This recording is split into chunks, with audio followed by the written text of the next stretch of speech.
and now it's the ATF. Except with the ATF, they don't even claim to be experts. The director said so last week. Last week in a hearing in front of Congress in the Appropriations Committee, he was asked about firearms. He said, I'm not an expert in firearms. Not an expert, but still trying to run Americans' lives. You would think the head of the agency tasked with regulating the entire firearms industry, a constitutionally protected industry, would know something about firearms. Earlier this year, the ATF issued a rule that unilaterally puts new restrictions on Second Amendment rights. This rule redefined firearms with stabilizing braces as short-barreled rifles so that they could be controlled under the Gun Control Act of 1968, the National Firearms Act of 1934. There are approximately 40 million firearms with stabilizing braces currently in circulation. The pistol brace was created for use by disabled persons, including disabled veterans. These individuals could lose the ability to use these tools and as a result may not be able to operate their firearm. Under the new rule, these firearm owners will be required to obtain special registration, surrender or destroy their brace by the compliance date, or they will face severe criminal penalties. This is not the result of a decision made by Congress. Congress didn't change the law. No bill was introduced in this committee, passed by this committee, passed by the House, passed by the Senate, and signed by the President. Nope. This rule turns law-abiding gun owners into felons is a result of unelected bureaucrats simply enacting a new regulation. And that's not how it's supposed to work in our great country. Congress writes the laws and the executive branch enforces them.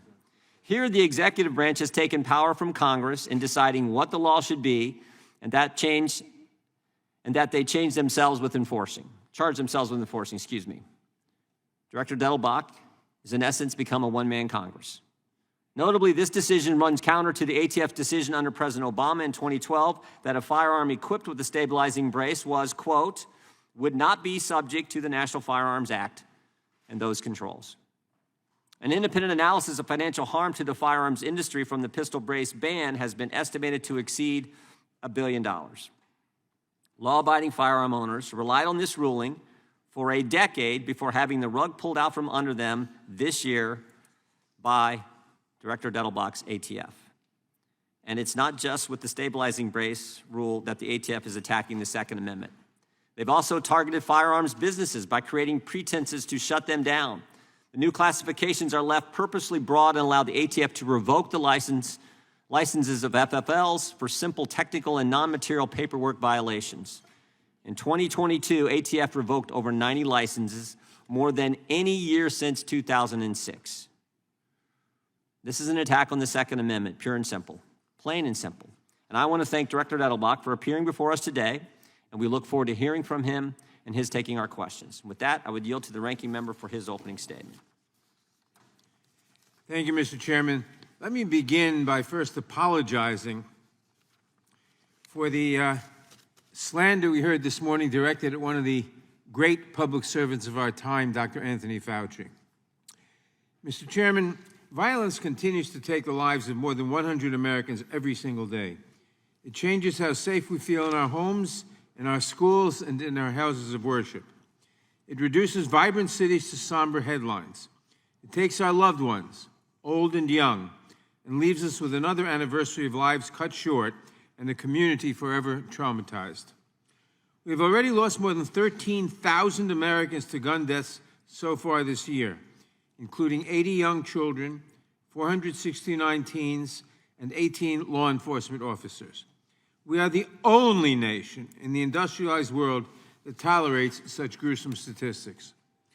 It is against this sobering background that Republicans have called this hearing to criticize the Bureau of Alcohol, Tobacco, Firearms, and Explosives, the law enforcement agency tasked with keeping guns out of the wrong hands. At least Republicans are transparent about their goal: to pressure, intimidate, and hamstring the agency so that it can no longer effectively do its job and protect Americans from violent crime. Some Republicans have even introduced a bill to abolish the ATF altogether. That's right. They seek to eliminate the law enforcement agency responsible for protecting communities from gun violence, stopping gun trafficking, and ensuring lawful and responsible gun ownership. Local law enforcement depends on the ATF to provide resources that help them solve crimes and prevent gun violence. In a recent President's message in Police Chief magazine, International Association of Chiefs of Police President John Lateny encourages fellow police chiefs to, quote, take advantage of the no-cost systems offered by the ATF to help investigate and ultimately remove dangerous weapons from our communities, close quote. He noted that, quote, ATF has the only gun tracing platform in the United States that can be used by local, state, federal, and global law enforcement agencies to investigate criminal gun activity, close quote. ATF also runs the National Integrated Ballistic Information Network, which provides local, state, tribal, and federal law enforcement at no cost with ballistic imaging, a critical tool that can help solve crime and prevent further gun violence. ATF also carries out its mission by lending its expertise, such as by classifying weapons, advising prosecutors, and promulgating regulations, and by collaborating with various law enforcement agencies. As Chief Lateny explains, collaboration can improve overall violence reduction strategies while allowing each piece of the system to focus on what they do best. Clearly, the President of the International Association of Chiefs of Police sees the great value that ATF provides. But some Republicans seek to abolish this agency and to end the work that it does to make Americans safer.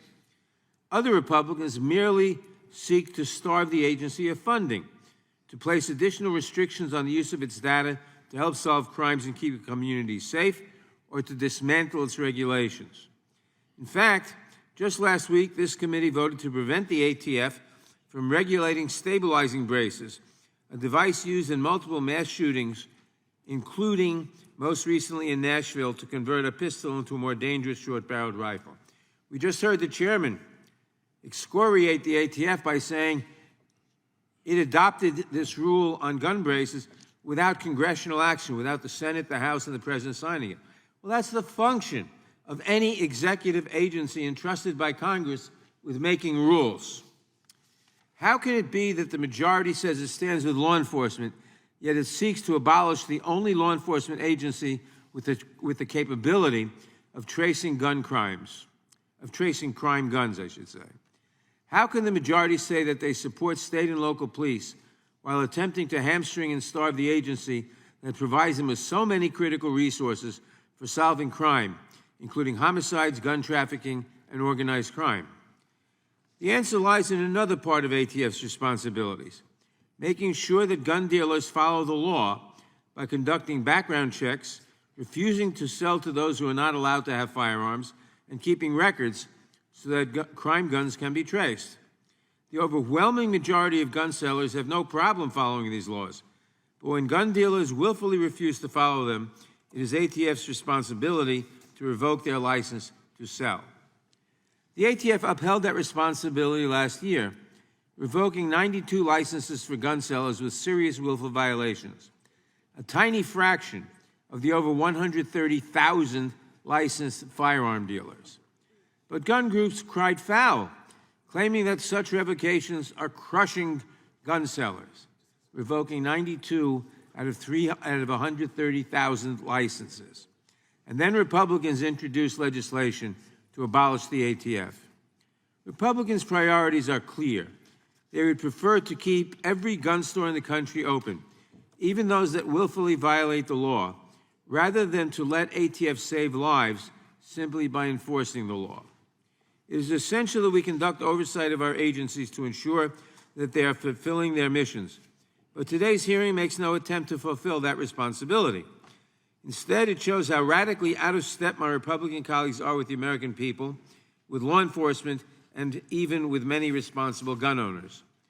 Democrats have put forth a range of solutions to prevent gun violence, to support law enforcement, and to solve crimes.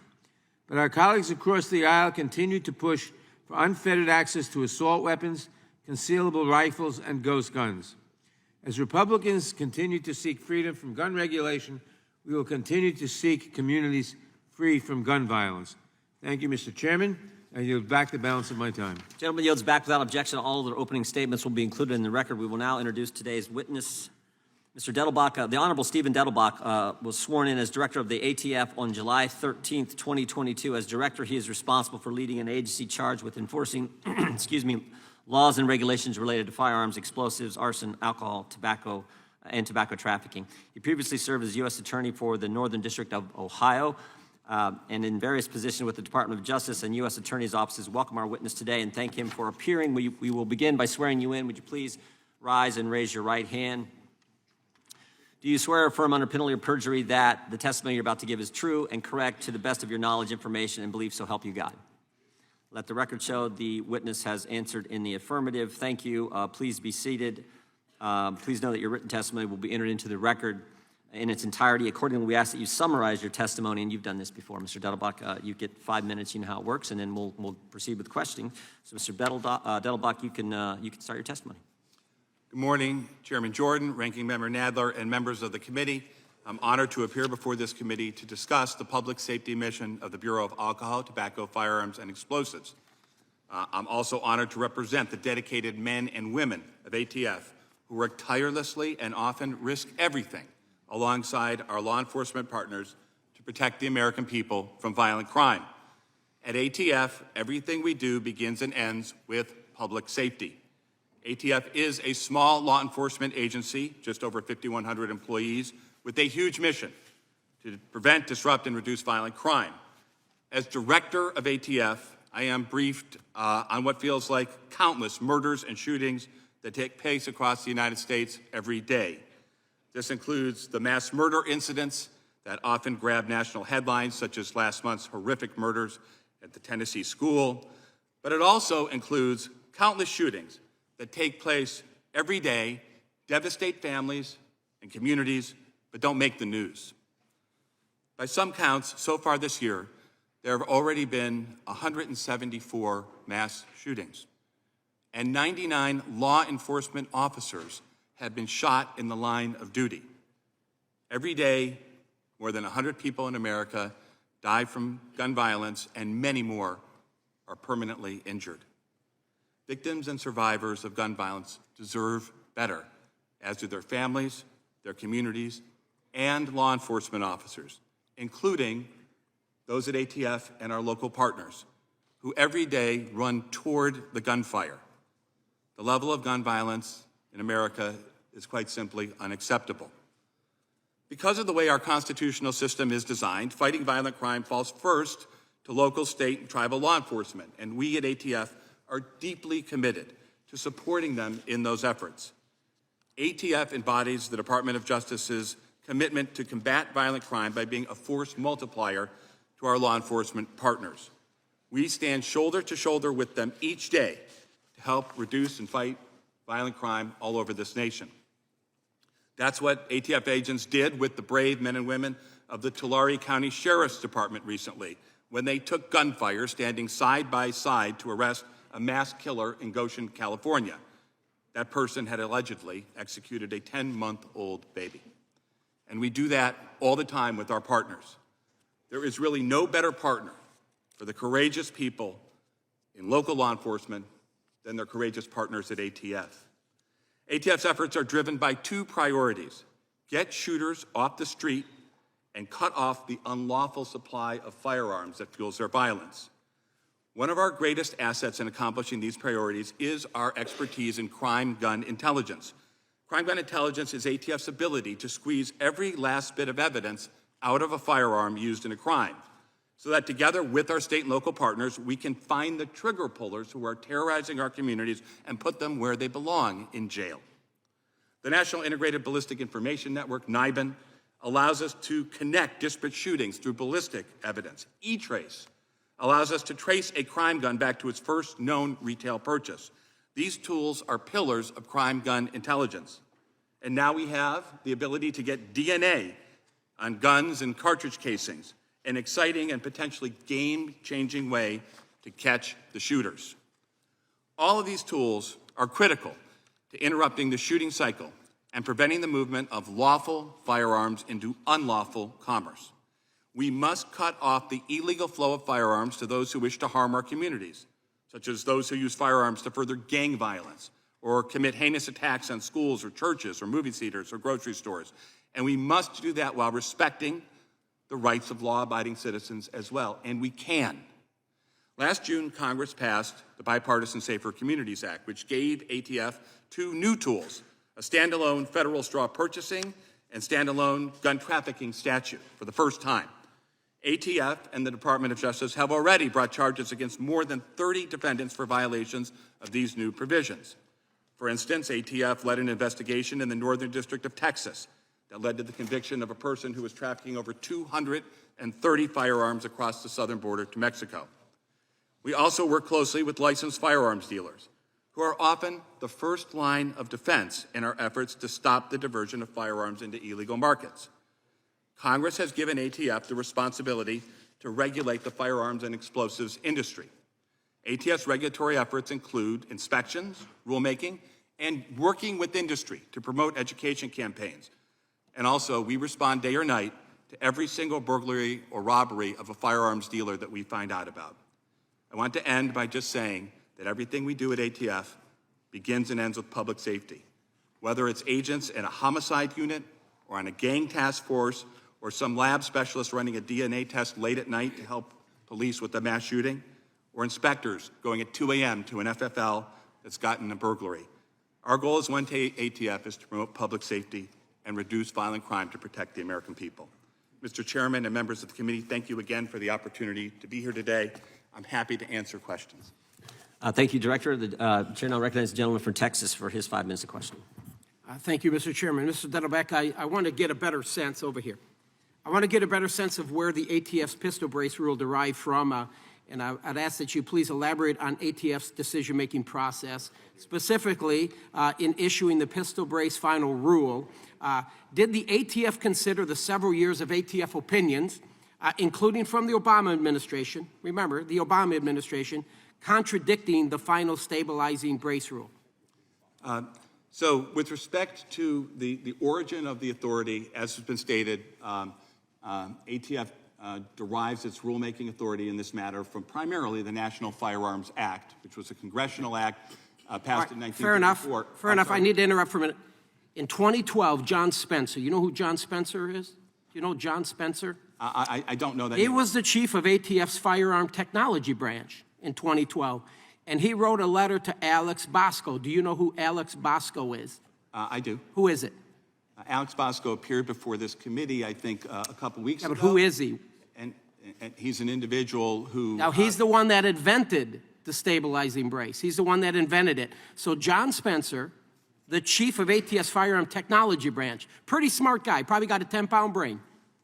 He then sends a letter to Alex Bosco, the inventor of the stabilizing brace, and says, quote, based on our evaluation, FTB finds that the submitted firearm brace, the one that we're talking about, when attached to a firearm, does not convert that weapon to be fired from the shoulder and would not alter the classification of a pistol or other firearm. He continues, while a firearm so equipped would still be regulated by the Gun Control Act, such a firearm would not be subject to the NFA controls.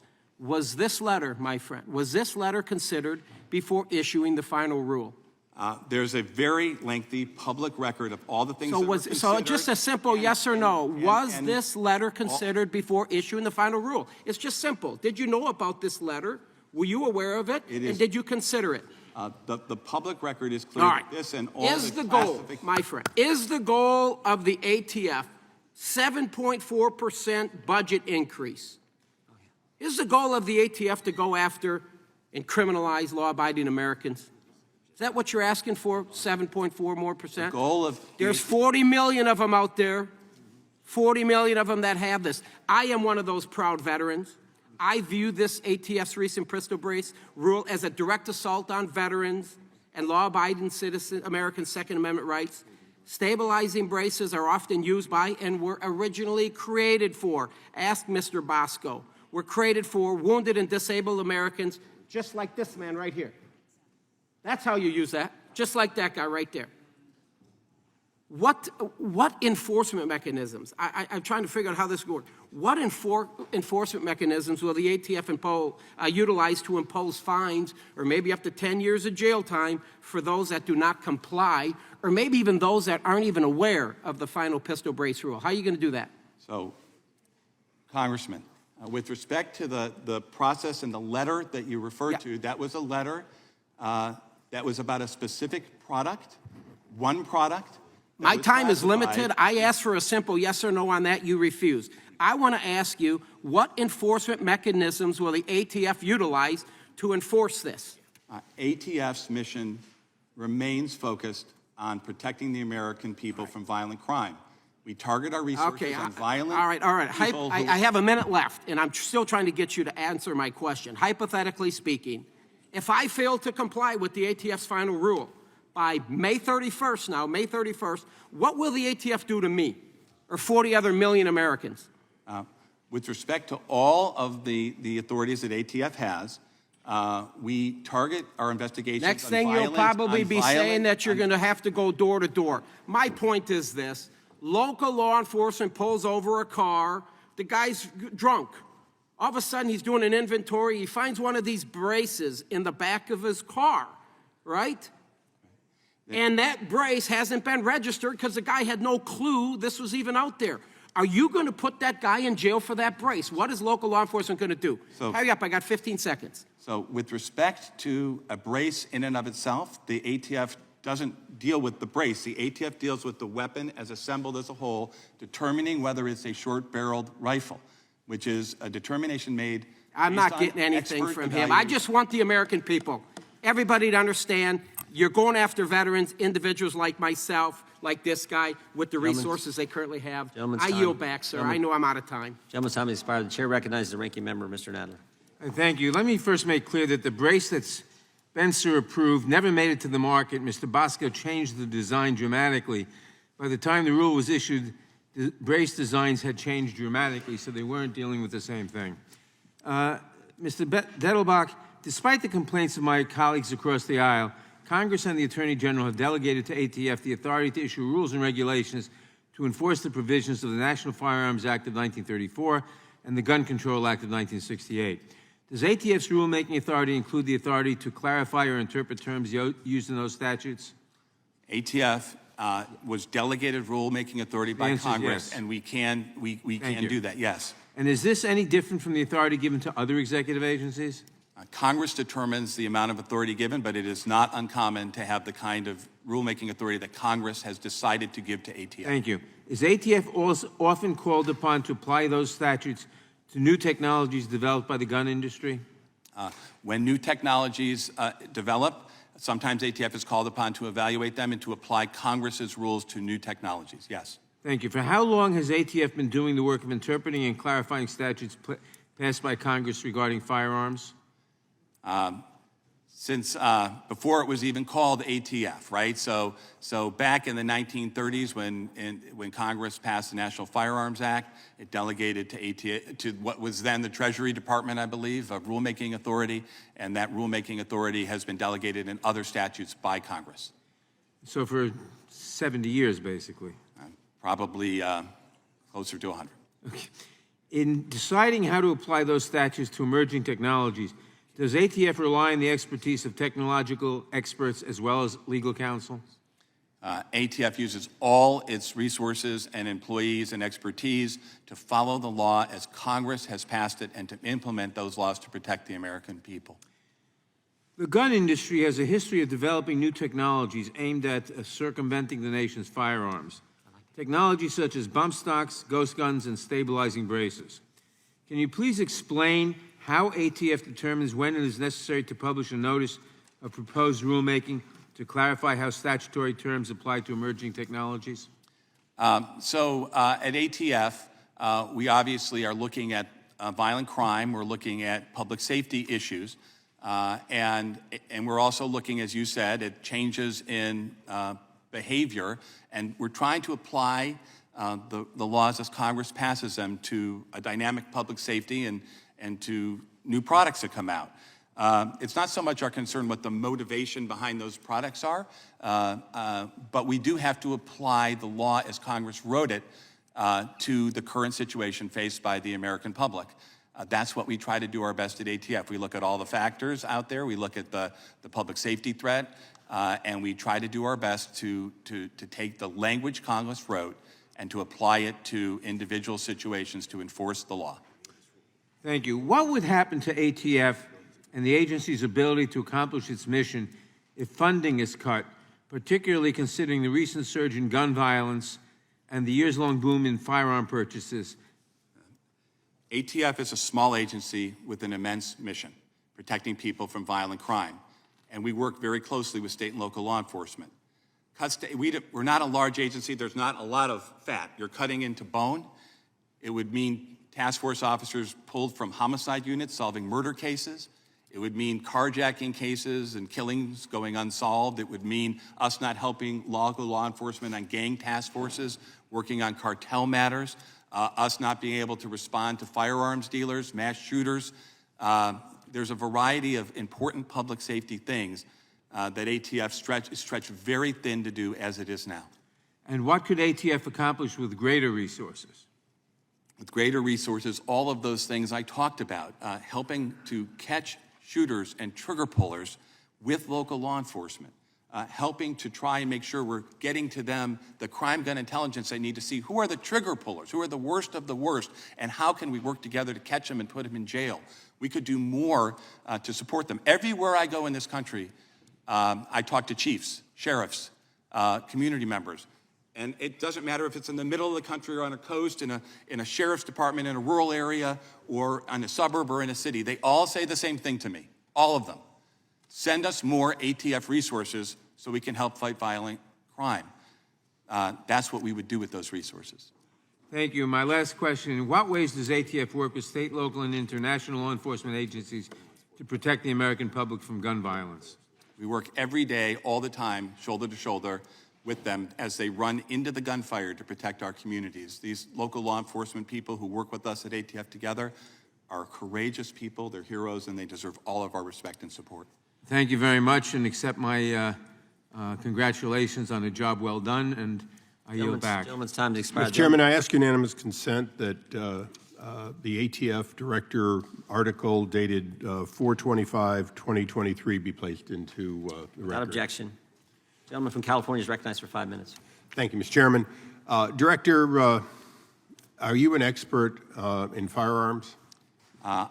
If you're referring to the statement I made, there was a member who was a veteran. I respect very much people's service to our military, who said that he had been an expert. I told him I might not be an expert to the same extent he is, and I'm certainly not an expert to the same extent that people who work for decades at ATF as firearms experts, who examine the mechanics, velocity speeds, Okay, I'll take that as I'm not an expert at some level. Are you an expert on tobacco? I spent my career as a federal prosecutor putting gang members, violent criminals, cartel cases. No, I appreciate that. That's my background. Yeah. So I want to get the yes or no's. Try to make it quick. I'm not expecting a yes, to be honest. You're not an expert on tobacco. You're not an expert on guns. Are you an expert on explosives? I have prosecuted cases involving the attempted terroristic bombing of a bridge in Ohio, near Cleveland, where you're from. I have dealt with the firebombing of the Mansfield, Ohio. Do you know what courthouse. PETN is? I'm sorry? You know what PETN is? I don't hold myself out as a technical expert in every aspect of firearms, have but you worked I'm an expert in dealing with violent crime. So you know what a prosecutor knows. You have no expertise specifically in what the men and women of the ATF in various stages are experts on. Is that correct? Respectfully, ATF is a law enforcement agency. I have worked with ATF and law enforcement agencies, including police, my whole career. I'm trying not to get frustrated over not getting an answer to yes or no, so let's move on. During your earlier testimony, you just said that that you look at behavior to decide about rulemaking. Is that correct? That's what I heard. What we look at is we look at the entire Okay, I have very limited time, and I I only ask for you can expand afterwards, but a yes or no. You said you looked at behavior. I don't recall the exact words. What we look at is we look at the laws that Congress passes and the public safety threats facing America. Okay, so as you look at behavior, which the record will show you were saying, does the Second Amendment, the Constitution, forgetting about statute, because you can forget about statute, Constitution clearly trumps statutes. The Constitution has a right to keep and bear arms. Does behavior change the interpretation of the Second Amendment, in your opinion as an attorney? I think the Supreme Court has ruled, and more than once, that the right to keep and bear arms is an individual right possessed by Americans. So we have a right to keep and bear arms. You spent a lot of time talking about various things. Today we're talking about the brace at some length, I suspect. Does the brace increase the accuracy of a pistol, in your opinion, to the extent that you know? Congress said... No, don't answer. No, rifles excuse me. I have limited time, and I insist on your answering the questions I ask, or don't waste any of our time. To the extent that you know enough to have proposed a rule that bans or registers braces, does a brace increase the accuracy of a pistol? My understanding is that Congress determined that the ability to shoulder short-barreled rifles made them, quote, unusually dangerous. You're not? Okay, unusually dangerous because it increases the accuracy. Unusually dangerous because Congress said so let's it was understand something. I appreciate you telling me what our body does, but you have two types of weapon, a pistol and a rifle. A rifle is more accurate than a pistol because it is better braced, correct? Shouldered, I believe that Congress determined that when weapons could be shouldered and also concealed, that they were unusually dangerous. Okay, so you're not answering any of the questions, but I'll put one more statement out there. Rifles are in, and look, I'm an EOD tech by training. I know more about explosives than I do about firearms, so we're just going to go through this. Having been a sharpshooter in the military, having been qualified, I know that my .45 is not as accurate when fired as a rifle. But nowhere in the Constitution does it say that the accuracy of a weapon somehow changes the category for purposes of the Second Amendment. By your saying that a brace is in fact going to limit the ability of somebody to have it, what you are clearly doing is you are making decisions based on your interpretation of behavior and risk and not based on the Constitution. So we look forward to additional dialogue with you. I would appreciate in the future that you really do consider whether or not a yes or no should be answered first before you go on with what Congress has passed. And with that, I yield back, Mr. Chairman. Gentleman yields back. The gentlelady from Texas is recognized. Thank you very much. Welcome, and thank you very much for your leadership, and congratulations for your appointment. Let me also congratulate and thank the men and women of the ATF who every day are standing on the front lines trying to ensure that the American people are safe. Mr. Director, it is interesting, this query of what your expertise is. The expertise is amongst the thousands of men and women who this group of friends on the other side of the aisle wish to abolish. So the folk that they're citing of experts, they want to just throw them out. Let me be very clear. My friends on the other side of the aisle want to abolish the ATF. All the persons that they have cited, sending letters, knowing the rules, being experts, all of them, they want to abolish. Let me just hold up, just to give,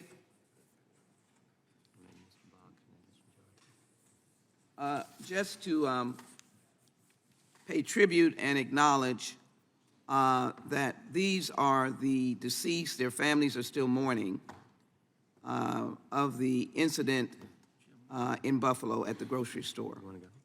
It was an assault weapon that killed them.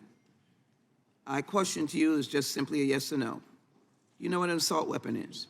You've seen one. Again, that would be a decision for Congress to make respectfully as to make that definition. There are numerous different legislative bodies that have taken up that question. They have all. If we laid a weapon on the table, you could pretty much say that falls in the category of assault weapon. Respectfully, that is a decision that different legislative bodies have come up with different definitions for. It would be for the legislators to make that determination as to how they would define it, unless they were to delegate that authority to ATF. Let me move on. I know that I had the privilege of being at the testing site in Houston, and thank you for coming to Houston.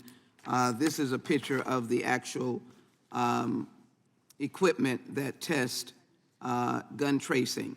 Could you just quickly say what that does and how that impacts reducing crime? Very quickly, my time is short.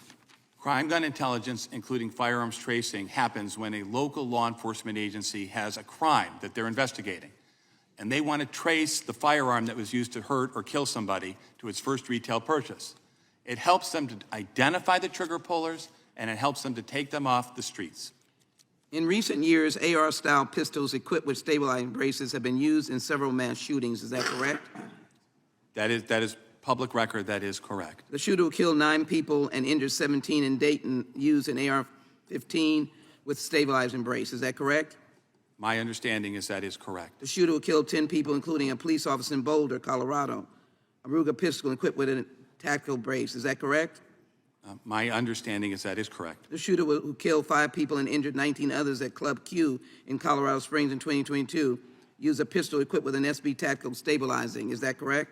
From the public pictures in that case, my understanding is that is correct. Just 4 weeks ago, the shooter who killed 3 children, 3 adults in Nashville used a pistol equipped with a stabilizing brace, correct?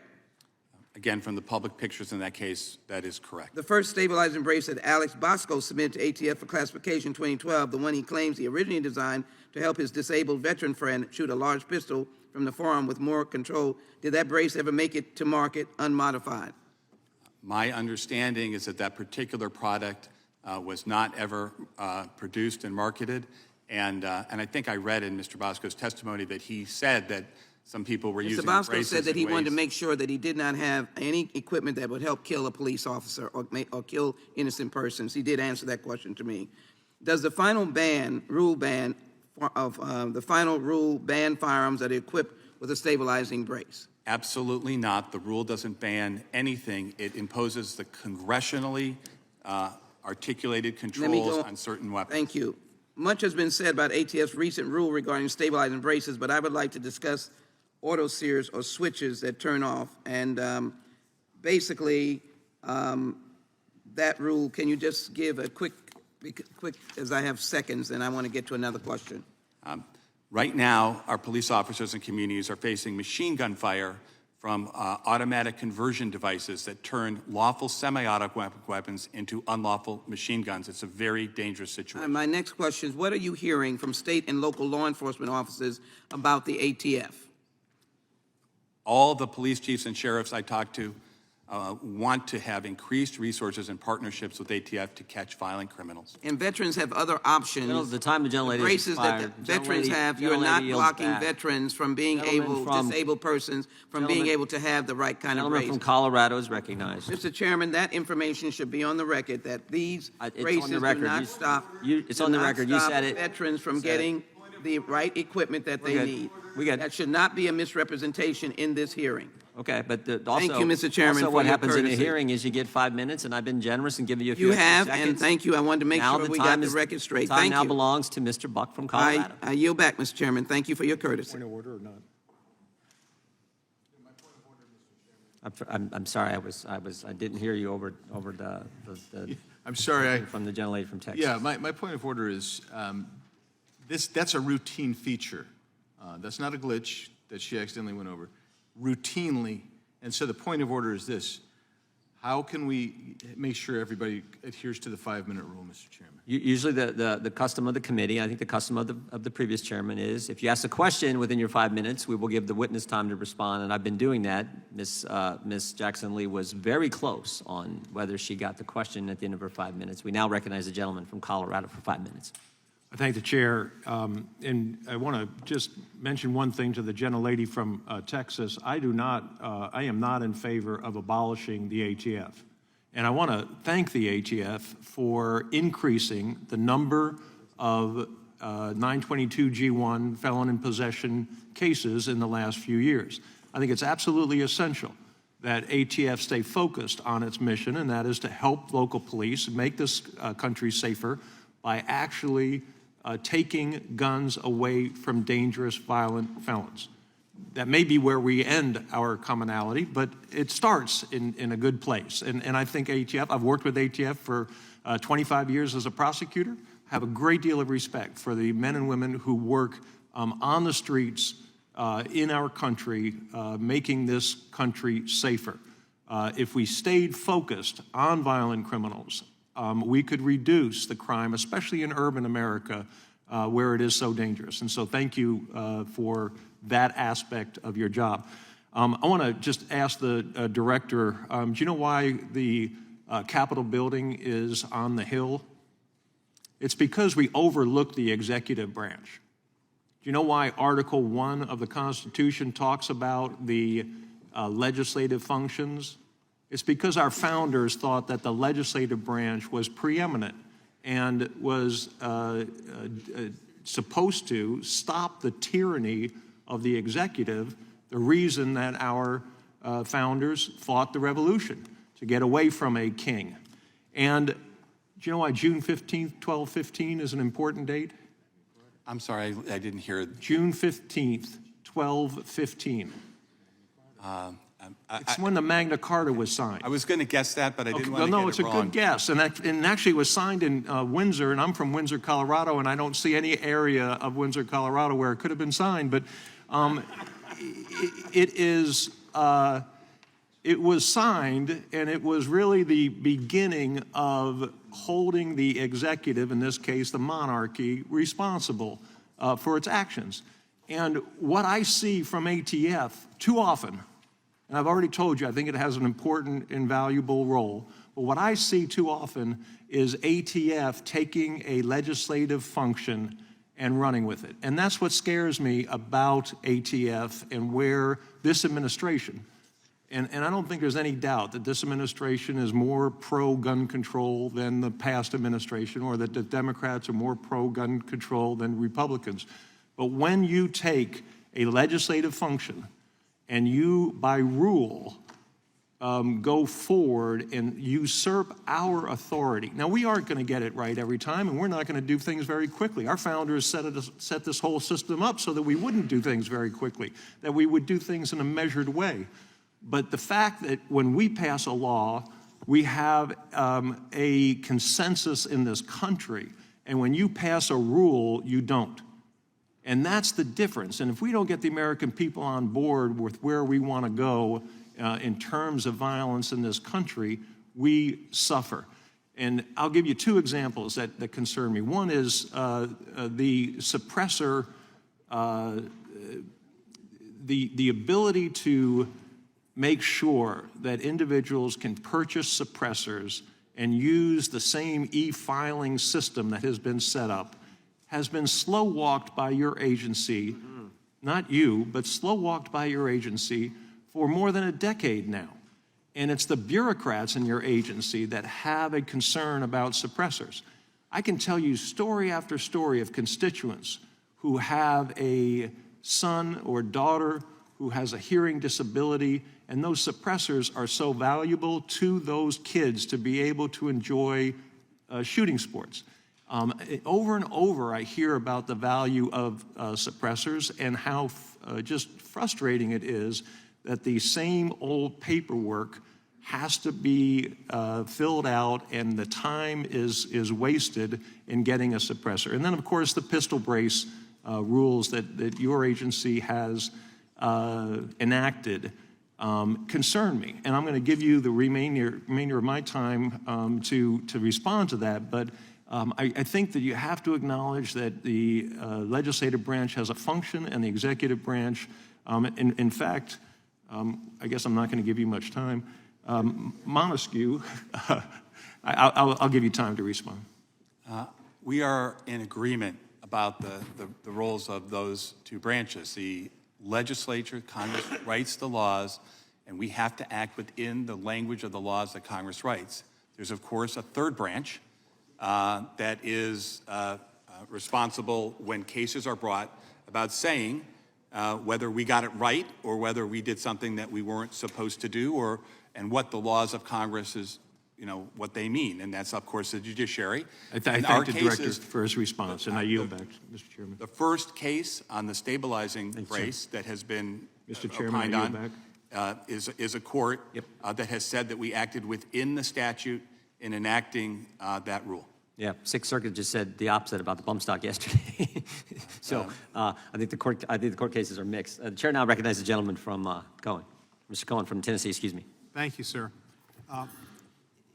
Mr. Massey and I have had discussions in the past about good guys with guns, good people with guns, but good guys is what they kind of say.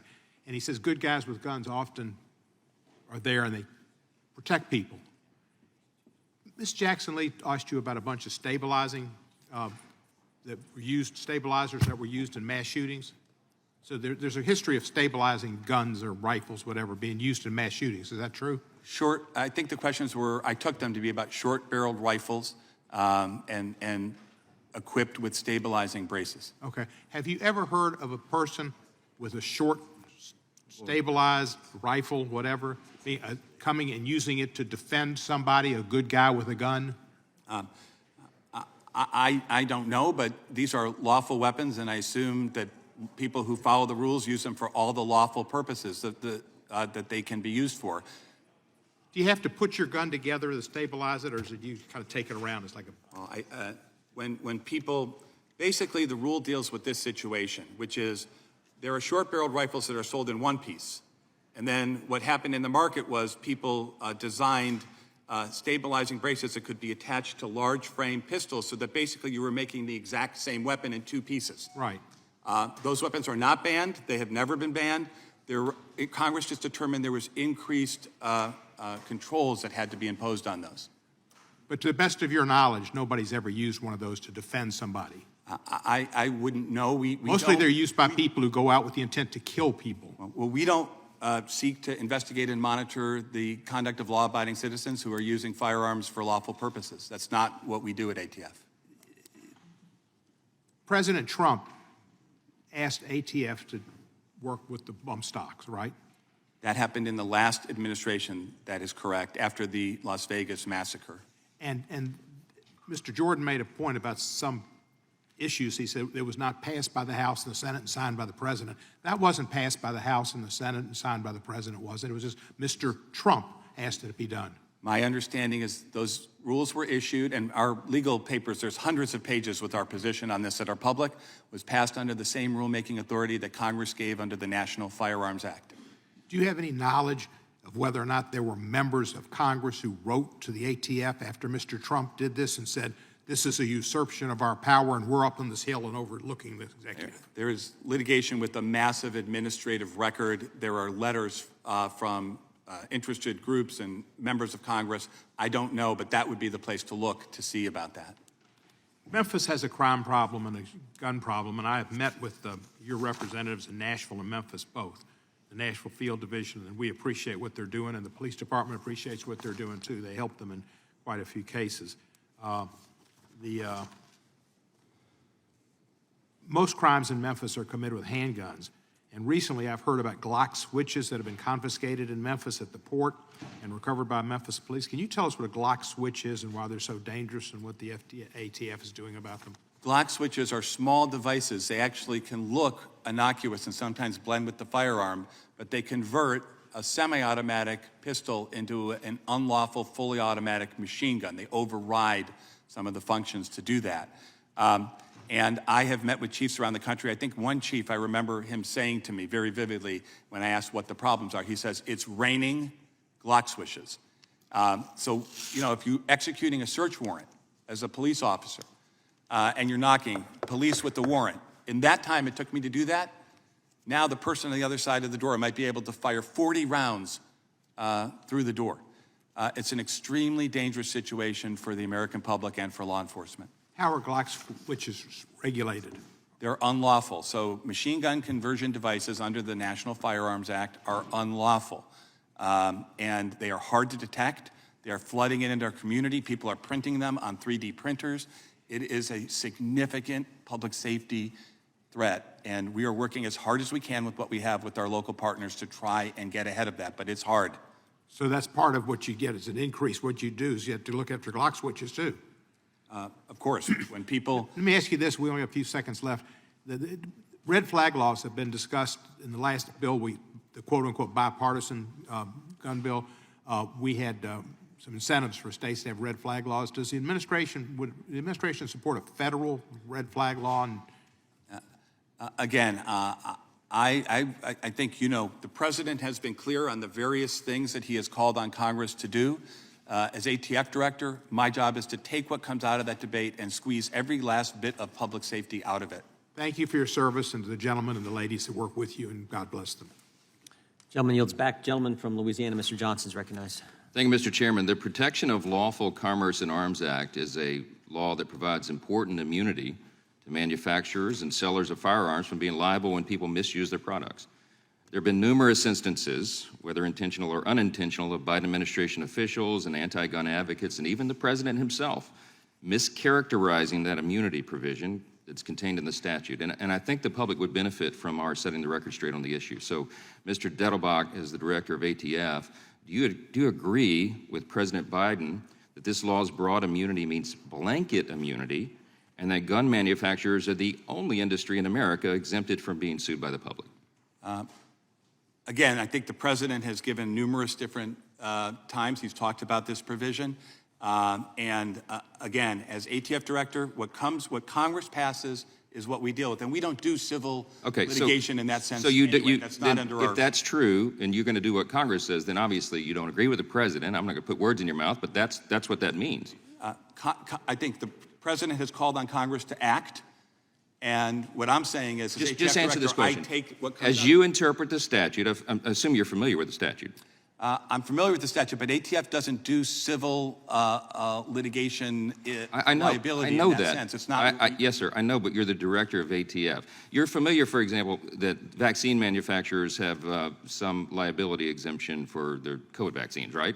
I actually am not familiar with vaccine law. Well, okay, most Americans are. Big tech companies are exempt from liability due to Section 230. You have any familiarity with that? I've obviously, as somebody who reads the news, I know about that. The point is the president has grossly overstated what this statute does. And since you're not familiar with the statute, apparently, let me tell you that some of the exemptions, the limited exemptions, are negligence, knowingly selling to somebody who's not allowed to have a firearm, knowingly making false records, that kind of thing. It is not a blanket immunity, and we need you to be clear about that, because the president, intentionally or unintentionally, is misleading the public on it. Let me move to something else. The stabilizing brace rule, as finalized this year, is about set to go into effect in the 1st of June. There's been some discussion about it this morning, but I think most of the American people are not yet aware because the mainstream media is not covering this issue. But here's the facts. Due to ATF's unilateral and unconstitutional action, okay, if you own a stabilizing brace, you're required to register it with ATF, turn it in or destroy it by May 31st, or you're going to face criminal penalties. Mr. Dettelbach, as an attorney, I'm assuming you know what a reliance interest is, right? Familiar with the term? I'm not sure I'm in agreement with your characterization of Do you know the term reliance interest? I'm not playing games here. I'm not trying to either. I'm trying to be respectful. I'm in disagreement with your summary of what the. I haven't summarized it yet. I'm asking you if you know the term. About what you said, I'm sorry. About what is a reliance interest? You were a federal prosecutor. What's a reliance interest? Well, we don't use it in federal prosecution, but from being a lawyer, reliance generally, I think from my days in contracts and as a civil litigator, refers to the idea that in contract law, when somebody relies to their detriment on certain kinds of matters, that they have some legal claims that they might not otherwise have. Excellent. It's not just confined to contract law, but as a lawyer and knowing that definition, knowing the concept, I mean, does it concern you that for years, law-abiding Americans relied on the ATF's guidance in purchasing stabilizing braces, and now due to a regulation, not a law passed by Congress, but a regulation, millions of them are going to suddenly become felons? First of all, the law doesn't either ban anything nor does the rule apply to all stabilizing braces. The rule under the National Firearms Act helps define and clarify what the characteristics of a firearm all right, that would but be a with your short-barreled rifle. with because your there was clarification, inconsistency. Is it true or not that millions of Americans will be defined as felons after May 31 if they don't follow this new regulation? True or not? I assume that people are going to either detach the weapons, follow the things. If they that don't follow the government- regulation, they'll be a felon, right? You're a former federal prosecutor. Yeah, and I will tell you that that federal prosecutions do not happen with respect to law-abiding people who can't have a criminal intent Okay, established. That is not a priority. Okay, here's the problem we have. But- Here's the problem we have. Okay, you ran for Ohio Attorney General in 2018. Your platform included gun control. We know where you stand, right? As recently as 10 minutes ago, Ms. Jackson-Lee, you couldn't answer or define what a so-called assault weapon is. You continue to not be able to do that or refuse to do it. It's clear that you came to ATF with an agenda, I believe, to infringe upon good law-abiding Americans' rights, and you're going to turn them into criminals with this regulation, and you seem to have no remorse about it. I'm out of time, and I yield back. With respect to, we are in, I didn't ask you a sorry. question. Gentleman yields back. Gentleman yields back. The other Mr. Johnson from Georgia is recognized for 5 minutes. Thank you, Mr. Chairman, and I want to thank the folks from Moms Demand Action for showing up today in their red T-shirts with Moms Demand Action on them, and they are not just sprinkled, but they're dominating the audience out here. So your presence is notable. Thank y'all for coming. Director Dettelbach, you're the first permanent director of the ATF since 2015, almost 8 years ago. Isn't that correct? The first presidentially appointed Senate-confirmed director, yes. And you didn't get a single Republican vote during your confirmation process, did you? That's actually not correct. You might have gotten one. I think I received 2 votes. 2 votes. For my Just confirmation a mere from 2 votes. senators. Yeah. And tell me this, sir. You've heard of the MAGA Republican calls to defund the ATF, have you not? I have obviously heard of calls to defund law enforcement and defund ATF. I have Let me not. ask you this, sir. Let me ask you this. The major functions of the ATF are to reduce the risk to public safety caused by illegal firearms trafficking, correct? It's to get shooters off the street and cut off the unlawful firearms that enable them to kill people. And also a function of the ATF, a major function, is to reduce the risk to public safety caused by criminal possession and use of firearms, correct? That's also one of the things we work on, yes. And you improve public safety by increasing compliance with federal laws and regulations by firearms industry members, correct? That's what Congress has tasked us with doing. Sir, you are aware of the fact that gun violence is on the increase in this country, correct? The gun violence problem is very significant all over this country. What would be the impact of the MAGA Republican plan to defund the ATF? It would have a negative impact on public safety. It would make us less safe. I believe that's correct, and it would make it harder for state and local law enforcement to work together with us on violent crime. We wouldn't be there to help them. Because it's a holistic system with the federal, state, and local governments acting in concert to keep us all safe. Isn't that correct? Since I started this business in 1991, that is the single most positive development in law enforcement, is those collaborations that exist now, regardless of administration, between federal, state, and local law enforcement, every day. Would it be fair to say, sir, that the MAGA Republican plan to defund and abolish the ATF would lead to increased gun violence? Defunding the ATF would make it easier for people to get away with killing people, hurting people with guns, and it would make it easier for them to unlawfully obtain firearms to do that. Tell me this, sir. Republicans have blocked the confirmation of an ATF director since 2015. What impact has that had on gun violence in this country? Respectfully, I'm director of a law enforcement agency. It's very hard for me to estimate the the idea of what political differences have. But it's had a negative impact, hasn't it? The fact that the ATF has gone without a director since 2015.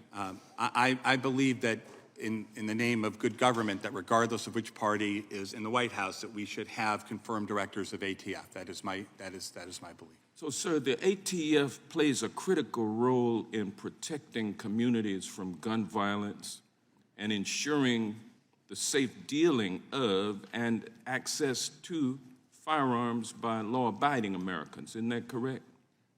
We protect public safety, and we must respect the Constitution, of course. Now, why would it be that Republicans would seek to abolish the ATF? Could it be because they want guns to continue to be unregulated in American society? They want to see the Wild Wild West continue, but this time not with six-shooters, but with weapons of mass destruction in the hands of unfit individuals in our country?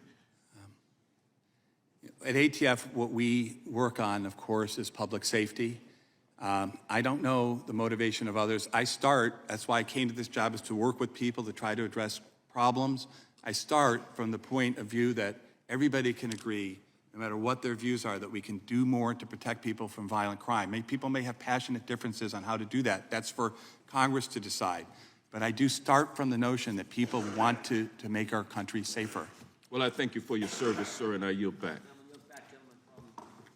Gentleman yields back. Gentleman from Florida is recognized. How many guns has the ATF lost? I'm not sure I understand the question. Is it a difficult question to understand?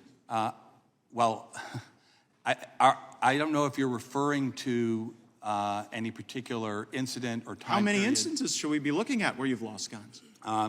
So if what you're referring to is what happened at the National Destruction Branch, no guns were lost. They were stolen by an individual who's now in prison, Right. who was right. not an But- ATF employee. But there were recommendations made on what you should do so that you don't become the victim of the theft, and the Inspector General saying you're not following them. I'm quoting directly from the Inspector General's report. Thousands of firearms parts, and ammunition had been stolen from the ATF. So you gave testimony that the brave ATF agents are the ones showing up at 2 in the morning after a burglary, but it seems as though in this case, you were the one burglarized. Why have you not followed the recommendations of the Office of Inspector General so that you aren't the mark?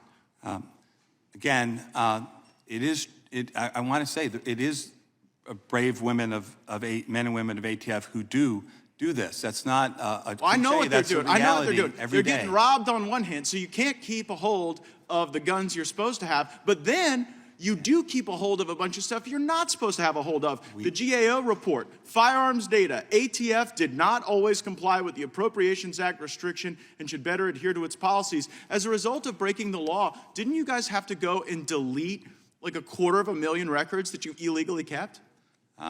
Again, with respect to both the Inspector General reports that you're talking Nope, about. one's Inspector General, one's GAO. Well, Very the Inspector General report, ATF, that happened several years ago, more than that. 2022 And is the ATF has, date of the the report report. came out, but the theft, and Yeah. ATF has implemented numerous different safety measures with respect to the National Destructive Branch. Well, I mean, in order I'm reading to you safeguard- from the report from last year, Mr. Director. We found that the NDB staff does not currently in 2022, adhere to established operating procedures in place to mitigate risk of firearms being lost and stolen. So I guess that shows an ATF that is not functioning correctly and is not responding to the problems you create. You keep records you're not supposed to. It was 250,000 of them you had to delete, right?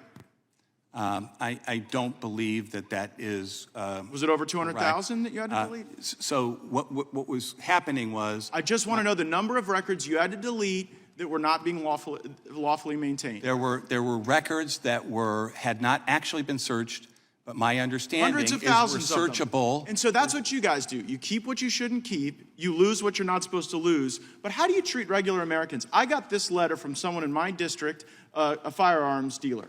I have been a firearms dealer for 46 years. For 46 years, I've had a good relationship with law enforcement. Then came the ATF's zero tolerance policy. 2 years ago, while in the process of selling a firearm to a customer, I completed their background check using Florida's FDLE firearm purchasing program. The background check was uneventful, and FDLE rendered an approval number. Some months later, during an ATF audit, I was told the background check was now a non-approval. Even though FDLE made the error, it was on my paperwork, so ATF deemed it a willful error. After completing close to 50,000 background checks over 46 years, why would I willfully ignore this background check? The answer is simple. I did not, but the ATF has revoked my license, ended my career, and my livelihood. So I guess the question is, why should you be able to destroy the life of one of my constituents over a technicality where they weren't even at fault, when you all lose thousands of guns and illegally keep hundreds of thousands of records? Respectfully, Congress has given us the authority to inspect and make sure that firearms dealers, the vast majority by the which are compliant, they are our first line of defense in dealing with straw purchases. This guy isn't your first line of defense anymore. He's fired. A very small minority, those dealers, after due process, have been determined. A small minority, ATF, enforcer of gun laws, lost thousands of firearm parts to thieves. New data shows ATF gun store restrictions at the highest rate in 16 years. Mr. Director, the definition of hypocrisy is when you can't live up to your own standard. So you have imposed a zero tolerance policy that is resulting in the highest rate of revocations in 16 years, and you wouldn't be able to meet your own zero tolerance policy because you lose stuff you're supposed to keep, and then you keep stuff that it's illegal to keep. And by the way, I am one of those MAGA Republicans that would defund your salary, your agency, and I think all these good things that you say exist could happen with those folks at the local and state level, and this is a terrible abuse of power. Gentleman yields back. Gentleman from California is recognized. Thank you. Well, we can see now what the GOP has become. It's become the anti-ATF, anti-FBI, anti-law enforcement, pro-insurrection party. Mr. Director, I appreciate your being here. You have one of the toughest jobs in America. My colleagues on the other side of the aisle treat you like you're some kind of a mass shooter instead of someone trying to protect us from the epidemic of gun violence. And I want to recognize all of the volunteers from Moms Demand Action, and thank you for being here. Thank you for your advocacy around the nation. I appreciate how much you're devoted to trying to end this scourge of gun violence. I think like many Americans, that after the tragedy of Sandy Hook, it would finally be enough. Watching those beautiful children massacred would be finally enough to prompt this Congress to do something, to stop this insanity. But it didn't. Tragically, so many members of Congress learned a very different lesson, that they could just wait it out. They could wait out tragedy after tragedy after tragedy, and they would have to do nothing. And indeed, on the other side of the aisle, it's just gotten worse. It's just gotten worse. Whenever you see a disparity between what the American people want and what they get, there's usually a powerful special interest at work. And here, the American people desperately want an end to this epidemic. They want common sense gun safety legislation. They want a ban on assault weapons. They want truly universal background checks. It's insane that you can be denied the purchase of a weapon because you're a felon and then go out in the parking lot and buy the same gun. That is insane. And of course, we see the result when we see our children mowed down week after week after week. And it's not like there aren't answers to this. It's not like there aren't things that work. There are things that work, like a ban on assault weapons and a ban on high-capacity clips. And yes, it won't stop every shooting, it won't stop every mass shooting, but it'll stop a lot of them, and it'll make the ones that happen far less lethal. I mean, the GOP has become the party of wanting guns with more lethality, capable of killing more people, capable of killing more kids and more cops. And I'm sure they don't actually want cops and kids to die, but it's the effect of their actions, it's the effect of their inaction that people are dying. I mean, not even NRA members want this. And so why do they? Who benefits from this? Who benefits from this absurd, grotesque spectacle of mass shootings week after week and the daily trauma of people getting gunned down? Who benefits? Certainly not the American people. Well, the gun makers benefit. It's all about the money. Apparently, it's all about the money. Nothing else matters. I've been carrying a bill now for 6 or 8 years to repeal the immunity that the gun industry has. Because if it's all about the money, then the only thing that will stop the violence is to take away the money, take away the profit in murder. So I'm grateful to Moms Demand Action. I'm grateful for what you're doing out there. You're making a difference. If not in this building, you're making a difference in state capitals. I think you're going to make a difference in this building.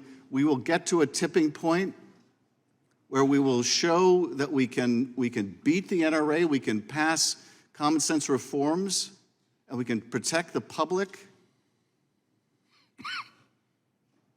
You know, there has been a lot of progress, I think, on the Democratic side of the aisle of members running towards this issue, not away from it. But on the other side of the aisle, after that terrible shooting in Buffalo, for example, a year or two ago, when one of the Republican members said they could no longer in good conscience oppose an assault weapons ban, it was a few days later they were forced to announce that they would not run again because they were told basically that they would be drummed out of the party. And that has got to change. We're just going to see more Americans die from the lack of courage in this building. But I am just so fed up with getting up every day and seeing another city devastated, another town, another school known not for the beauty of its people, but for the deadliness of another tragedy. We've got to do better than this. I yield back. Gentleman yields back, Chair, and I'll recognize himself for 5 minutes. Mr. Dettelbach, are you troubled by the rule? I mean, you told him one thing 10 years ago, and now you're directly contradicting that. The stabilizing brace short barrel rifle rule, I assume, is the rule you're referring to. I'm referring to the letter that was sent back on November 26, 2012, that Mr. Nell's referenced in his first line of questioning, where you told the FTB finds that the submitted brace, when attached to a firearm, does not convert the weapon and would not alter its classification. Now you're doing just the opposite. We have been public and in the rulemaking itself have detailed that history, and there were inconsistencies. However, there was also a situation, Mr. Chairman, where people were marketing products that had never been presented to ATF, saying that they were ATF Was that the only time you approved. told them? The only time you told the American people that it was okay? No, we look at specific Let me read products this letter, March 5th, 2014, because this doesn't so much focus on the brace, focus on how the weapon's used. And we have determined that firing a pistol from the shoulder would not cause the pistol to be reclassified as a short-barreled rifle. We did not classify weapons based on how individuals use the weapon. So you told them not once, but twice that it was okay. And I'm just asking, does it bother you now that you're making the change that's going to impact millions of Americans? The rule was necessary in part because it needed to address inconsistency so that people could understand the definition of a short barrel rifle. I just read 2 letters that were consistent. Both of them said it was fine. There were other letters that were not. Has the ATF ever found itself in this position where a rule change directly contradicts what you've told American citizens was okay, and that's going to impact millions of law-abiding citizens? Have you ever found yourself in that situation? Respectfully, I don't believe that's I agree millions with that of Americans summary of where we are. Millions of Americans aren't going to be impacted? There were specific products that get presented for classification. Those products then sometimes change. They're not the same ones that are marketed. And there was inconsistency. The market is dynamic. It was necessary to do what notice and comment rulemaking, I think, is a better way to do that. I think millions of Americans think the inconsistency is with the ATF because you told them one thing and now you're changing. What happens on May 31st?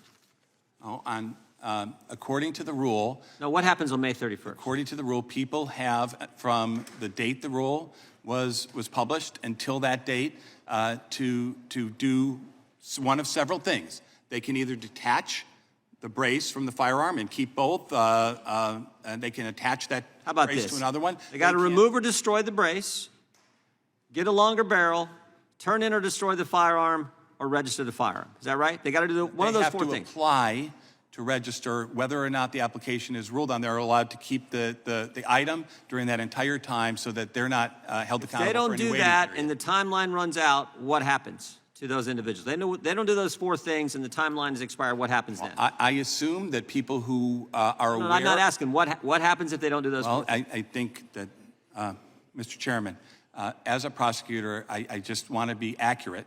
What happens, former prosecutor, what happens is, depending on the circumstance, if a person is unaware, right, they're not going to be prosecuted for things that they're unaware Let's cut to the chase. of. They could be a felon, right? Well, they could be a felon. It depends on the facts and circumstances of each case. And of course, we would prioritize enforcement on gang members who are having these How are you? items and You shooting mentioned people. enforcement. How are you going to enforce this?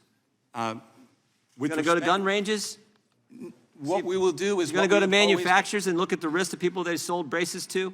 What we will do is we will, when we do a search warrant in a drug case and we discover an unlawful item, whether it's a machine gun or a Glock switch or a short-barreled rifle that doesn't comply, we will consider that as one of the charges. There's no plan. Does the nor Gun Control Act or the National Firearms Act clearly and unambiguously prohibit pistol braces? It doesn't prohibit anything. It calls for increased controls on short-barreled rifles. Not the gun control, but I'm just reading from the court decision yesterday in the Sixth Circuit where the judge Oh, I'm said the sorry. statute does not clearly and unambiguously prohibit bump stocks. The court went on to say for a decade the ATF has maintained that a bump stock is not a machine gun part, and the court said the ATF's own flip-flop on this position is one of the reasons why they ruled in favor of those opposing the rule you guys made. Seems to me we're in the same situation here. And yesterday, the Sixth Circuit gave us a strong ruling on the bump stock issue. I would anticipate that we're going to get other strong rulings on this issue as well. With that, the Chair recognizes the gentlelady from Washington. Thank you, Mr. Chairman. It's interesting that my Republican colleagues are concerned about how we enforce things when most of the bills we've been voting on in this session are completely unworkable. Just last week, Republicans held a 12-hour markup on a cruel immigration bill aimed at what they're calling the, quote, crisis at the border. But we haven't done anything in this committee to actually meaningfully address the issues at hand. And one major push factor is violence in the region, which is fueled by American firearms. The United States is the #1 source of semi-automatic weapons in El Salvador. About 500,000 guns are trafficked to Mexico from the U.S. every year, and 70 to 90% of guns recovered at crime scenes in Mexico are traced back to the United States. So the crisis of gun violence in the United States and our lack of gun regulations is spreading to other countries. That is the real crisis at our borders. Director Dettelbach, thank you for being here. These gun trafficking numbers are alarming. And the ATF plays a vital role in tracing and recovering guns that are used in crimes to fight the proliferation of gun violence and gun trafficking. From 2017 to 2021, the ATF traced close to 2 million guns in crimes, and yet some of my Republican colleagues actually want to eliminate the ATF. So how does the ATF currently fight gun trafficking, especially trafficking to Mexico and other countries to the south of us? In trying to effectualize our public safety mission, as a small agency with a big job, we try to bring tools to that. And the two tools that we bring to the problems you're talking about are partnership with our state and local law enforcement and crime gun intelligence. What crime gun intelligence, whether that's our tracing ability for crime guns, or whether it's the NIBIN system to connect crimes together where a common firearm is used, can do, is it can enable us to try to identify where the crime guns are coming from, how they're moving from lawful commerce into the black market under unlawful commerce, and target our resources to do that. That's not limited to, but it certainly includes gun traffic that flows south over the border. we have at ATF a group of firearms trafficking task forces, that are focused on the southwest border. And every day we are working to try to interdict the flow of firearms unlawfully from commerce to south, including to places like the cartels. So eliminating the ATF would have enormous consequences for that work. The Bipartisan Safer Communities Act contained the Stop Illegal Trafficking in Firearms Act, which made it an explicit federal crime to act as a straw purchaser for firearms and establishes penalties for those transferring a firearm they have reason to believe will be used in a crime. The ATF's work recently led to the first gun trafficking conviction under the new law this February. How would repeal of that law or defunding of the ATF, including the anti-firearms trafficking campaign, as proposed by Republicans, impact gun trafficking? Congress passed the Bipartisan Safer Communities Act, and as you say, they gave us not one but two new criminal statutes, a straw purchasing statute for the first time ever, a standalone, and a firearms trafficking felony. We are working with state and local law enforcement every day to bring those cases. We've brought I think over 30, including the one that you referred to in Texas, 231 firearms being trafficked south of the border. And these cases take time and effort and expertise to investigate.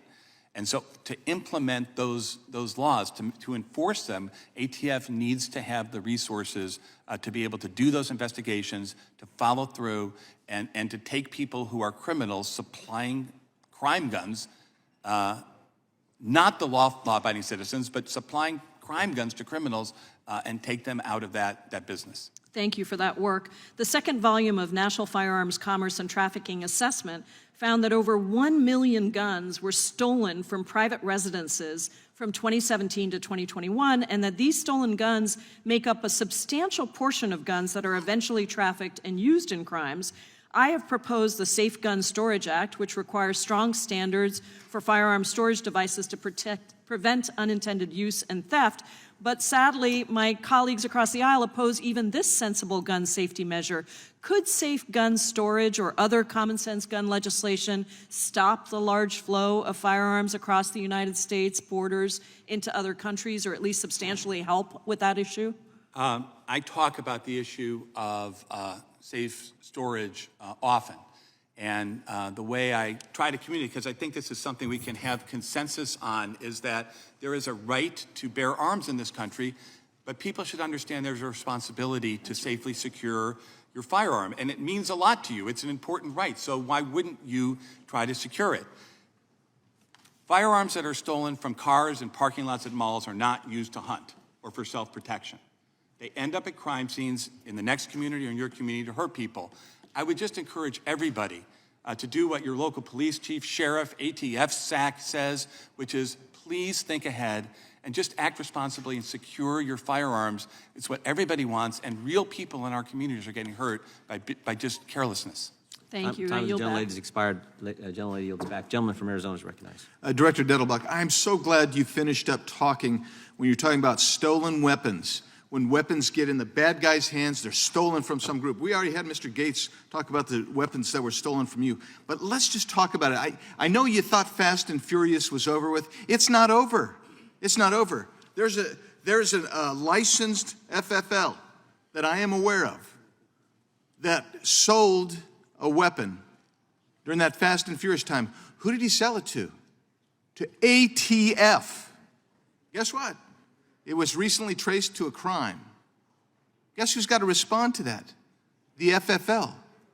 It was ATF that ran Fast and Furious. 2,000 guns. 2,000 guns. And this one recently turned up in a crime. And now you're coming back to the FFL saying, well, hey, who'd you sell it to? Well, I sold it to an ATF agent.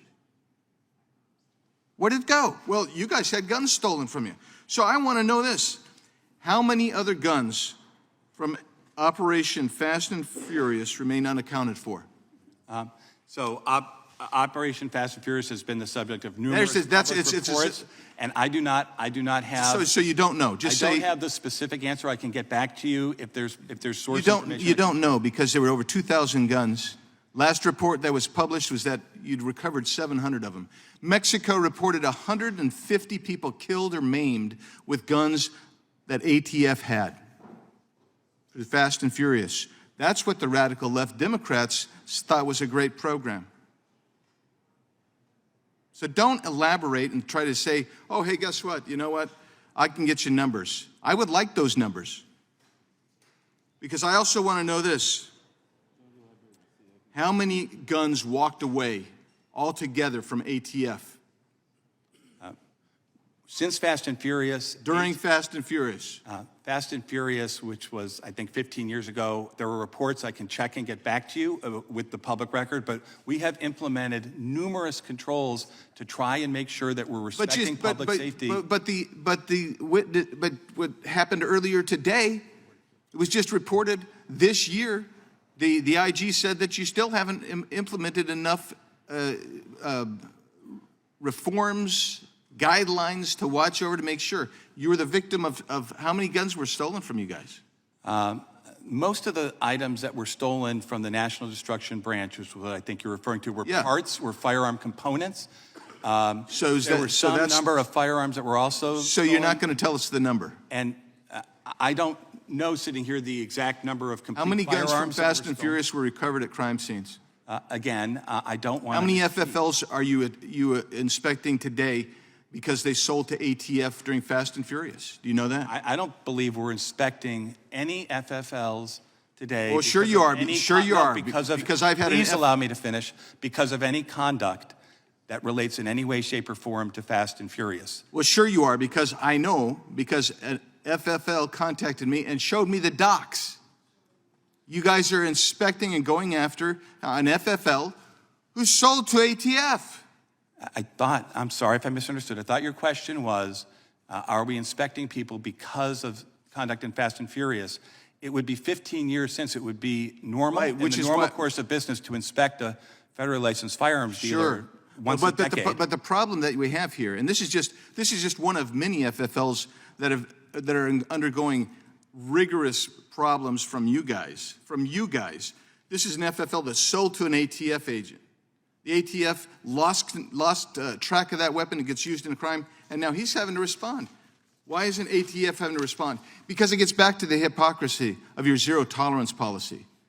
You guys can't live up to your own requirements and guidelines, but you're going to go after FFLs. How about this one? We have a case where a customer of an FFL who's an American citizen of Armenian descent visited by ATF agents seeking information about his legal firearm purchases. When asked why they wanted to know about his firearm purchases, agents told him that it was because he was born in Iran and had purchased multiple firearms from that FFL. Think about that. How about this one? A different FFL. They have video cameras everywhere. They have one room.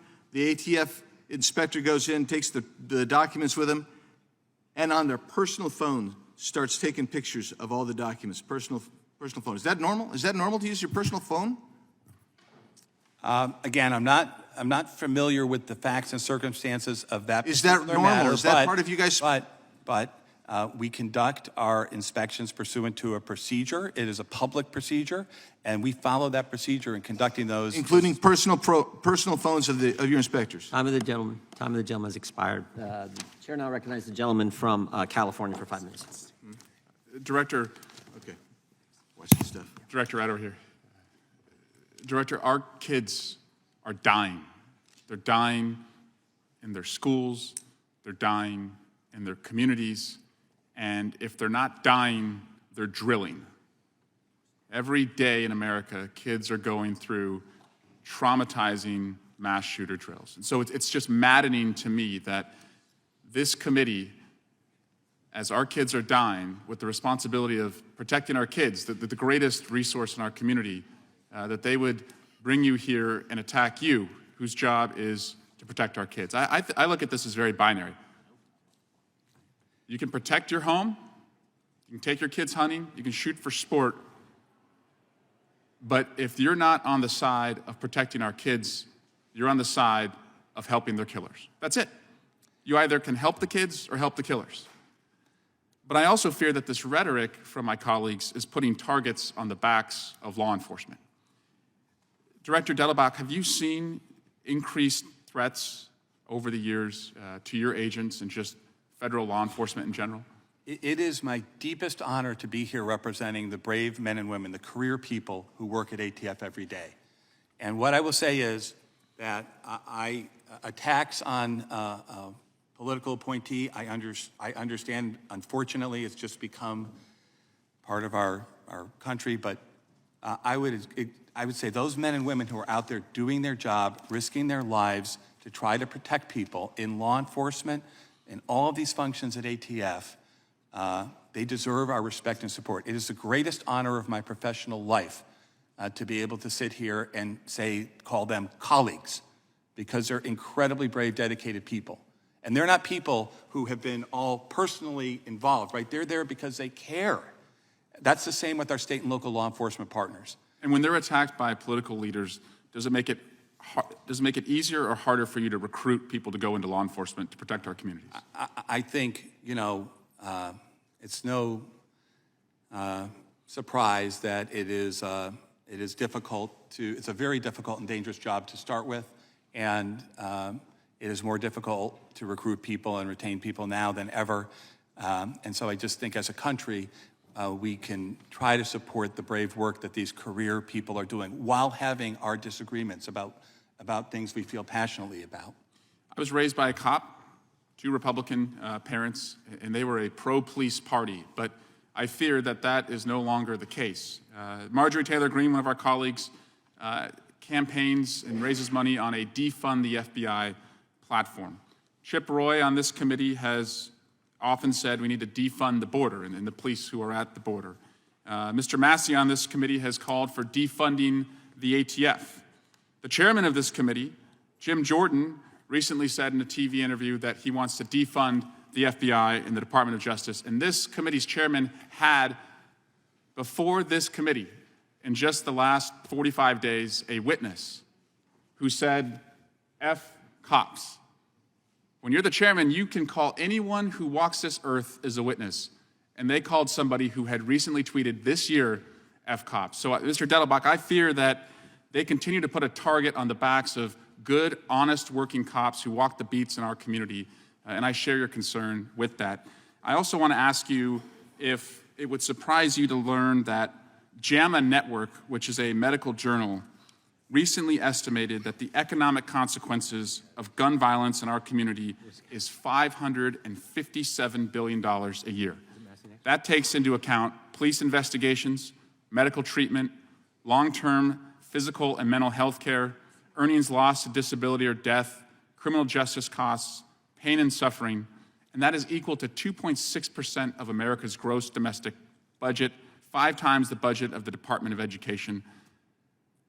I hope that eye-popping number, if kids dying in our classroom doesn't get the attention of my colleagues, I hope money will talk to them. But does it surprise you to learn that that's the estimate, $557 billion a year? I don't know about the particular numbers. I know, obviously, violent crime costs our society in many ways. It costs a physical, a psychological, community, medical, and financial toll. Thank you.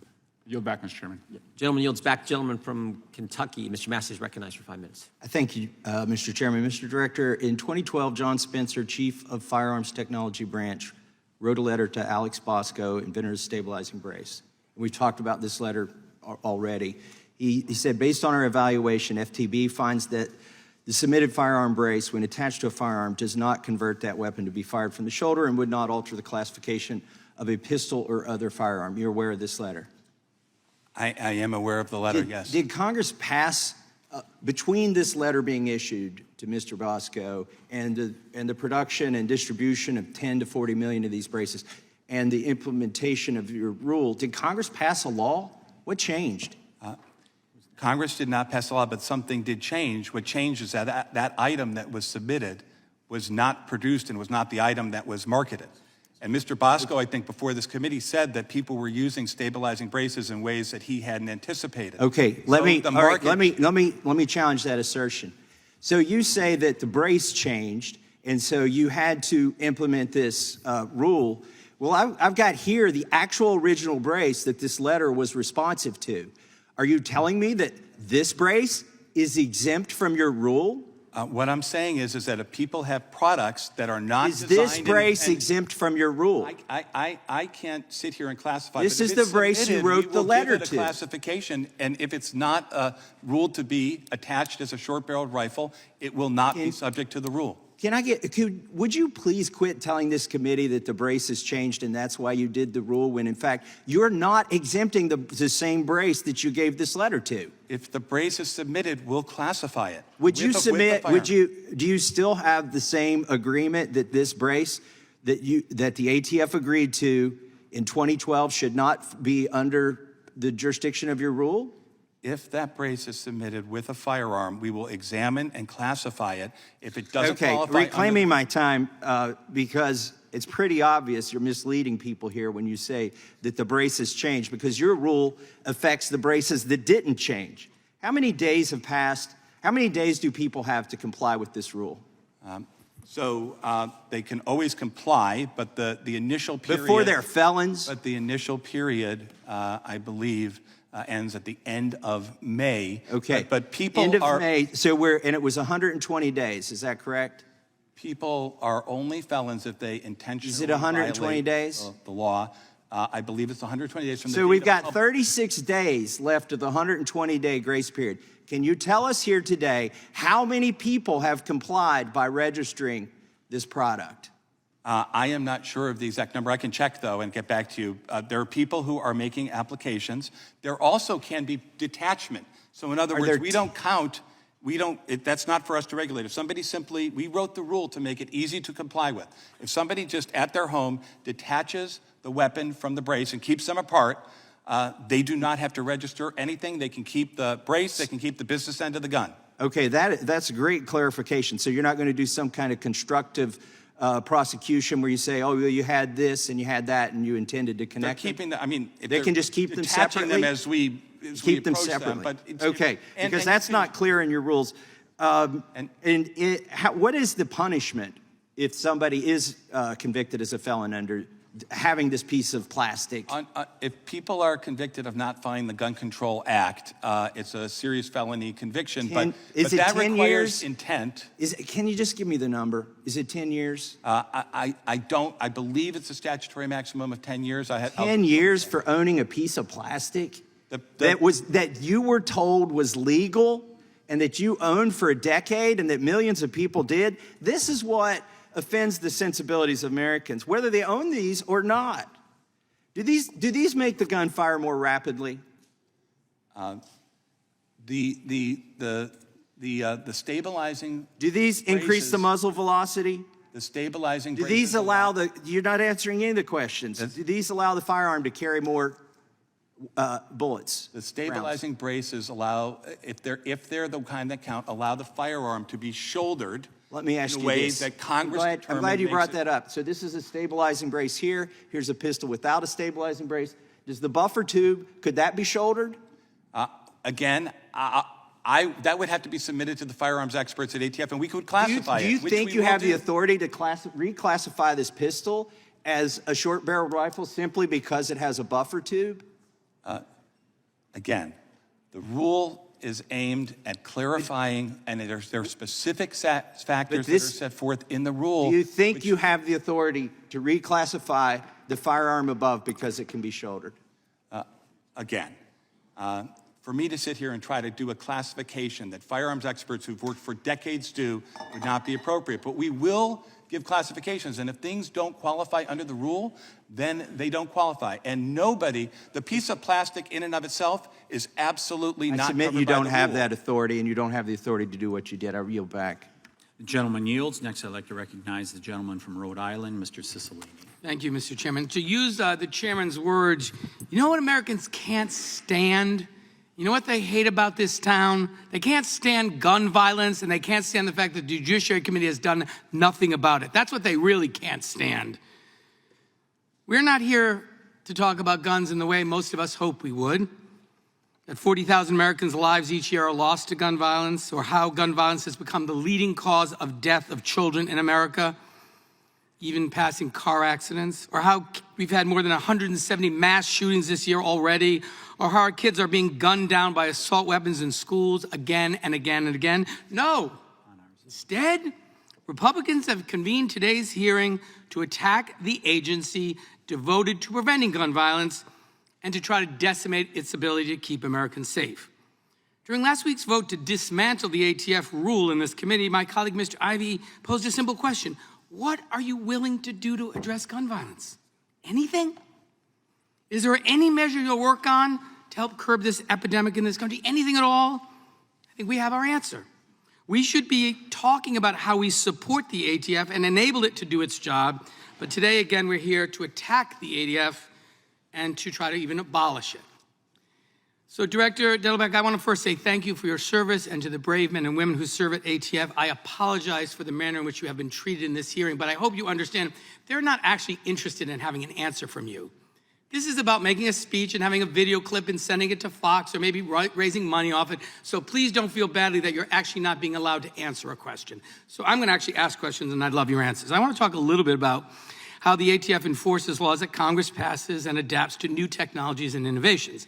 Nearly 90 years ago, Congress passed the National Firearms Act of 1934, the first federal law regulating firearms in the United States. And as part of this law, Congress expressly regulated certain firearms and accessories because they were particularly dangerous. Americans were free to purchase them, but they had to undergo a background check, submit their photograph and fingerprints, and pay a $200 transfer fee. Today, we live in an age of 3D printers, automatic milling machines, plastics, and carbon fiber. Part of the National Firearms Act covers machine guns, guns that fire repeatedly with one pull of a trigger. We actually banned the civilian manufacture and sale of new machine guns in the 1980s, so there's only a finite amount of legal ones in the U.S. So, Director, my first question is, can you tell me what a Glock switch is? Yes, a Glock switch, Congressman, is a device that can be attached. It's usually a small piece of plastic or metal that can be attached to a pistol that changes it from a lawful semi-automatic weapon into a new and unlawful machine gun. Into a fully automatic. So this is a device that can be attached to a legally purchased pistol, transforming the character of the gun, turning it into an illegal machine gun. Is that correct? Yes, that is. And you can get these for other types of guns too. For example, the AR-15. There are machine gun conversion devices that go with a variety of different. Okay, I'm trying to get through these quickly, so that's a yes. And the ATF regulates Glock switches in the same way as it regulates machine guns themselves. Isn't that correct? Those devices are unlawful under the National Firearms Act. So the answer is yes. Yes, so they're Okay, and that's because within a few minutes' time, these devices, just a few ounces of metal or plastic, when added to a legally purchased gun, turn it into an illegal machine gun, correct? That's correct. And Director, the NFA also covers short barrel rifles, does it not? Yes. And the reason is pretty clear. Short barrel rifles can have the concealability and maneuverability of a pistol, but with the firepower and accuracy of a rifle. And with shoulder stock devices out there that now fold all the way down or telescope out, you can easily fit one inside a backpack or briefcase, and no one would be the wiser. So, Director, the ATF issued a rule on so-called stabilizing braces recently because it was clear that many of the items being manufactured and sold as stabilizing braces were really just being used to try to get around the National Firearms Act. Isn't that correct? Whether a short-barreled rifle is sold in one piece or two pieces and you put them together, the rule was intended to cover what Congress defined as a short-barreled rifle. So people are taking legally purchased pistols, adding these devices marketed as stabilizing braces, but which are actually shoulder stocks, and changing the character of the gun, transforming it into an unregistered short-barrel rifle. Is that correct? If it meets the definition under the rule, then that would be correct. So the ATF, in recognizing new technologies that are attempting and succeeding in working around the National Firearms Act, just like Glock switches, is appropriately regulating these things for what they are. My colleagues argued the other day that just a few ounces of plastic and metal can't transform a legal gun into an illegal one, but it sounds very much like you would disagree. Is that correct? They're not illegal. Congress has determined that there are additional safeties and regulations that apply to certain kinds of particularly dangerous weapons. Thank you. And you can keep them. You just have to follow the rules that Congress has set up to follow those controls. Thank you. And Mr. Chairman, I have a unanimous consent request. I ask unanimous consent that the drawing of the actual stabilizing braces, which was not what Mr. Massey held up, that was not, in fact, a regulated stabilizer. I'd ask this document, which is the actual diagram of an actual stabilizing brace that was prohibited by ATF, so the record is not only complete, but accurate, be submitted into the record. So ordered. Just glad the guy's not holding up a picture of a bump stock. The gentleman yields back. Next, I'd like to recognize the gentleman from Texas, Mr. Roy. Thank the chairman. Thank you for appearing before the committee. Director, I served in the U.S. Attorney's Office, prosecuted 922G1, 924C, felons in possession, and so forth. I would say that, well, let me ask you this question. There are different definitions of mass shootings. We've said that, I think, 160 or something mass shootings this year, or something in that zip code. However you define that. I believe... Not necessarily get to the question. In your reporting of that, how many of those shooters can you report were on medication? I don't know the facts to be able to answer that. I'm sorry. Okay, I think that's an important thing, and I'd like ATF to get us an answer on the 165 mass shootings. How many were on medication? How many were from single parent homes without fathers? Again, those may not be all ATF investigations, and I don't know the answer to that. Well, but it's important you guys collect data on virtually everything. I think it's really important for us to know that. Can you tell us how many of the perpetrators were, for example, involved in social media and certain websites, or how many of them had dropped out of school? Again, I don't have a number on that. I would agree with you that those are all significant problems that we have to address as a society.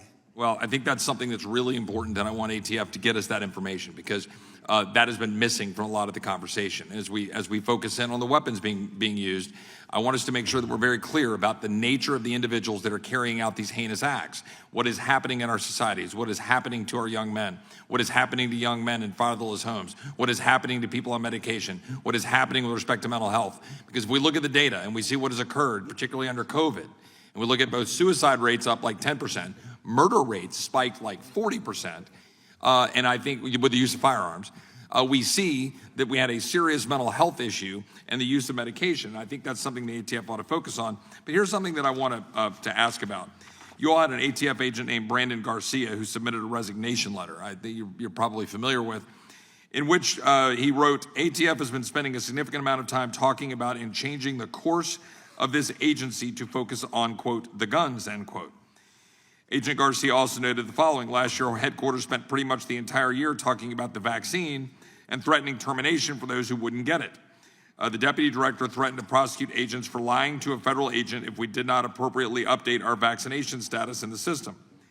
He also noted that they were saying nothing about holding people accountable for the crimes they commit unless it supports their agenda.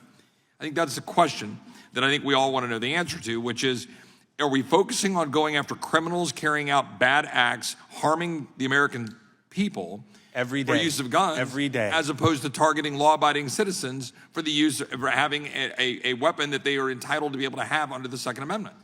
We are indeed focusing on taking violent criminals and trigger pullers out of our community. Of course, working with state and local law enforcement, right? Every day, and you know that from being a PSN prosecutor. I was a PSN prosecutor also. Those are very important. And with respect to the causes of these acts, I think it is correct there are numerous causes. ATF is not responsible for addressing them. Of course, Congress, you look at the whole field of play as to what drives violent But does the director agree that it would be a very important thing for us as Congress and for ATF to focus on the mental state and the medicines being used by the perpetrators of these crimes?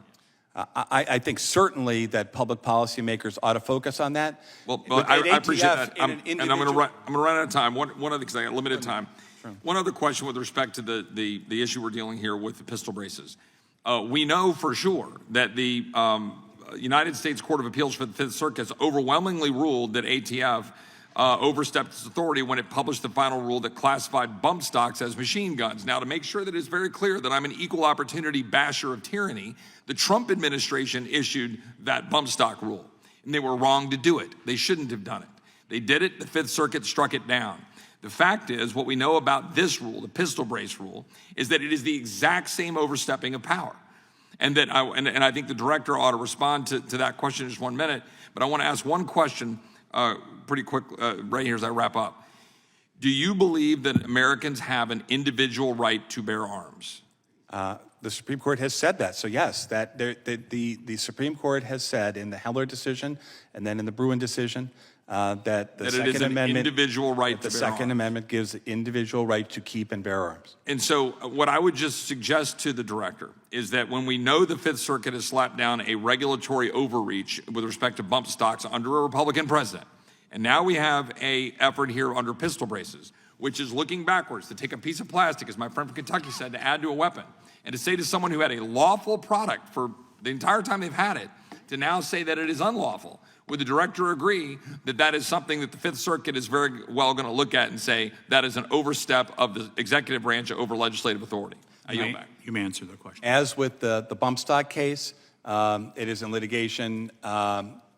Different circuits have come out different ways on that, and I think there's a petition for certiorari before the Supreme Court. ATF's position on that, I mean the department's position, is laid out in hundreds of pages of briefs. The first ruling, which actually came out of a district court in the Fifth Circuit on the stabilizing brace rule, found that it lived within the statute and was lawful under the APA, at least as a preliminary injunction matter. But the Fifth Circuit has held that has said that it is courts, violative. again, The gentleman yields. Ms. Scanlon, you have 5 minutes for questioning. Thank you, and thank you, Director Dettelbach, for your testimony today. My constituents in our country are reeling from the daily toll of gun violence. A rational person should expect Congress to ask the head of ATF to come to Congress and testify about what we can do to end this daily recurring national tragedy, but that's not why this hearing was called. This hearing was called to attack ATF and its leadership, to undermine ATF's ability to do its job. It's been called to complain about technicalities and paperwork that actually save lives. Second Amendment extremists often claim we don't need new laws, we just need to enforce the laws that are on the books. But that's what a well-funded and fully staffed ATF does. It's critical to enforcing the laws that are already on the books and stemming the carnage caused by unlawful and irresponsible gun sales that are used to kill more than 130 Americans every day.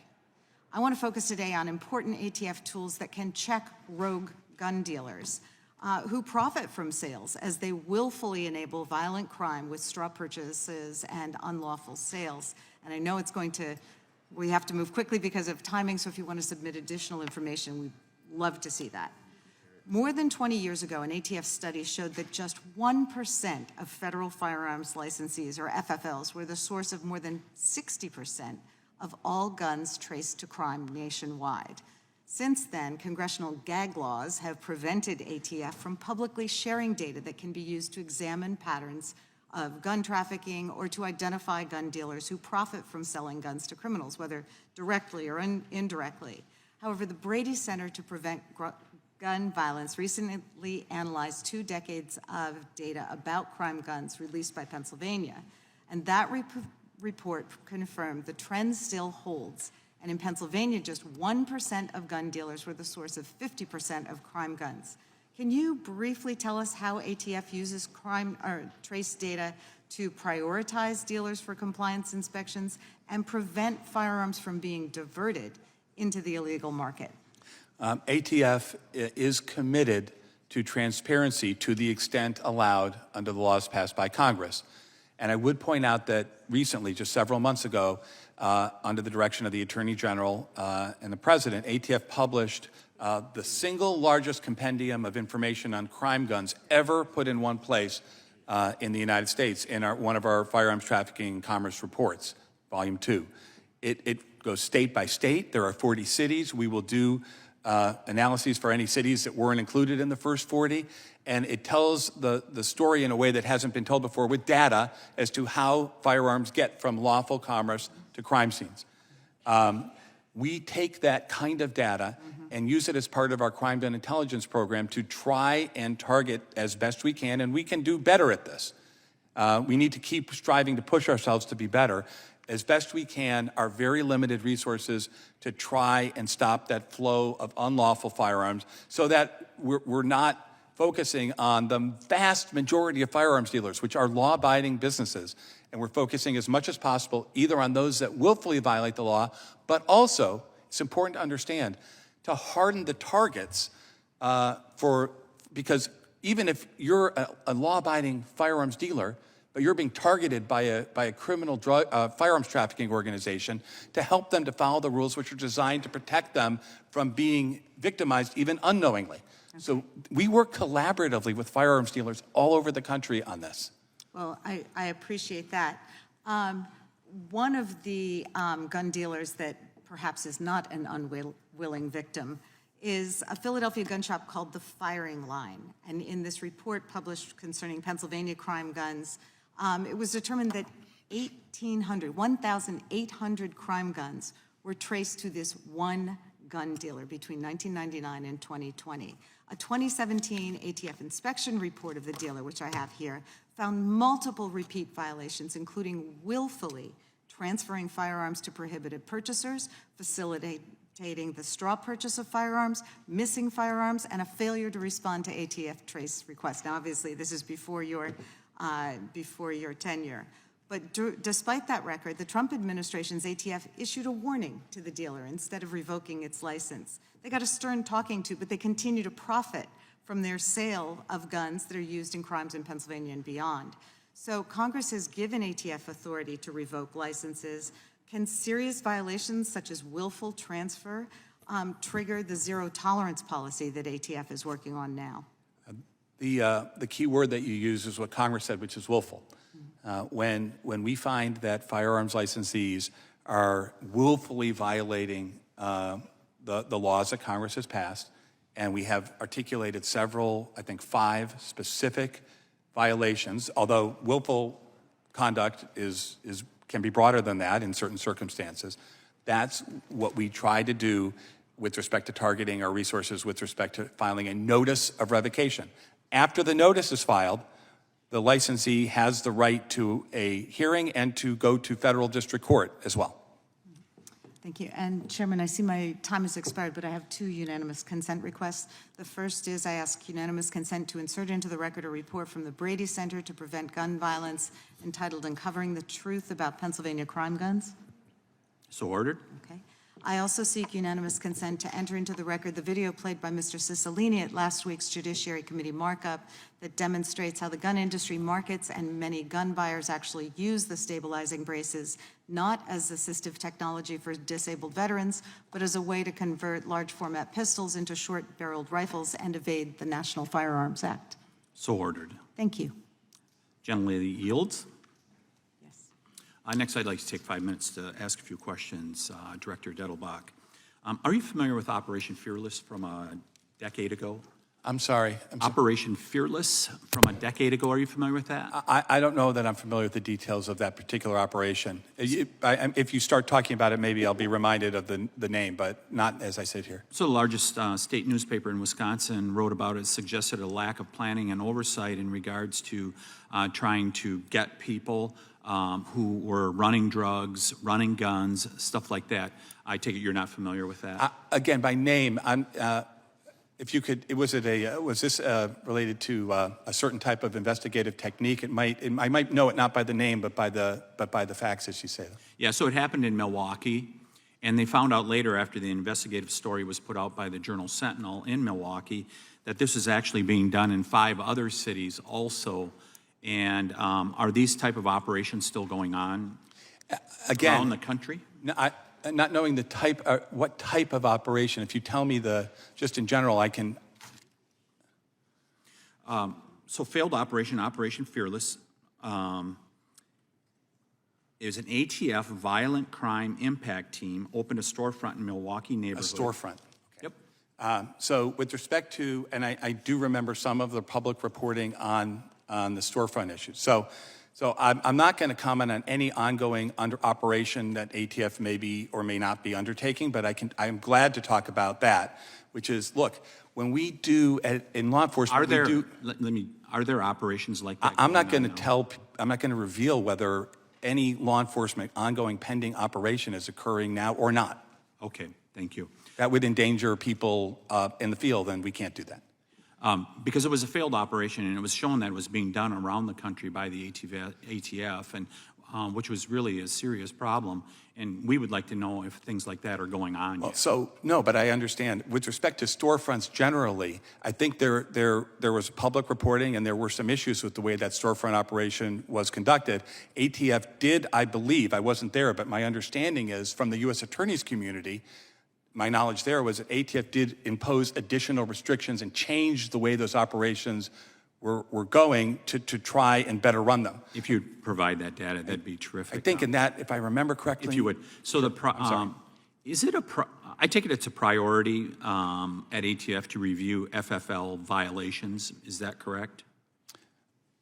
It's a priority at ATF to focus on violent crime and to try to get shooters and to stop the supply of unlawful firearms to those most violent people. That is a priority at ATF. Do you agree with the Biden administration's zero tolerance policy that they've enacted in regards to FFLs?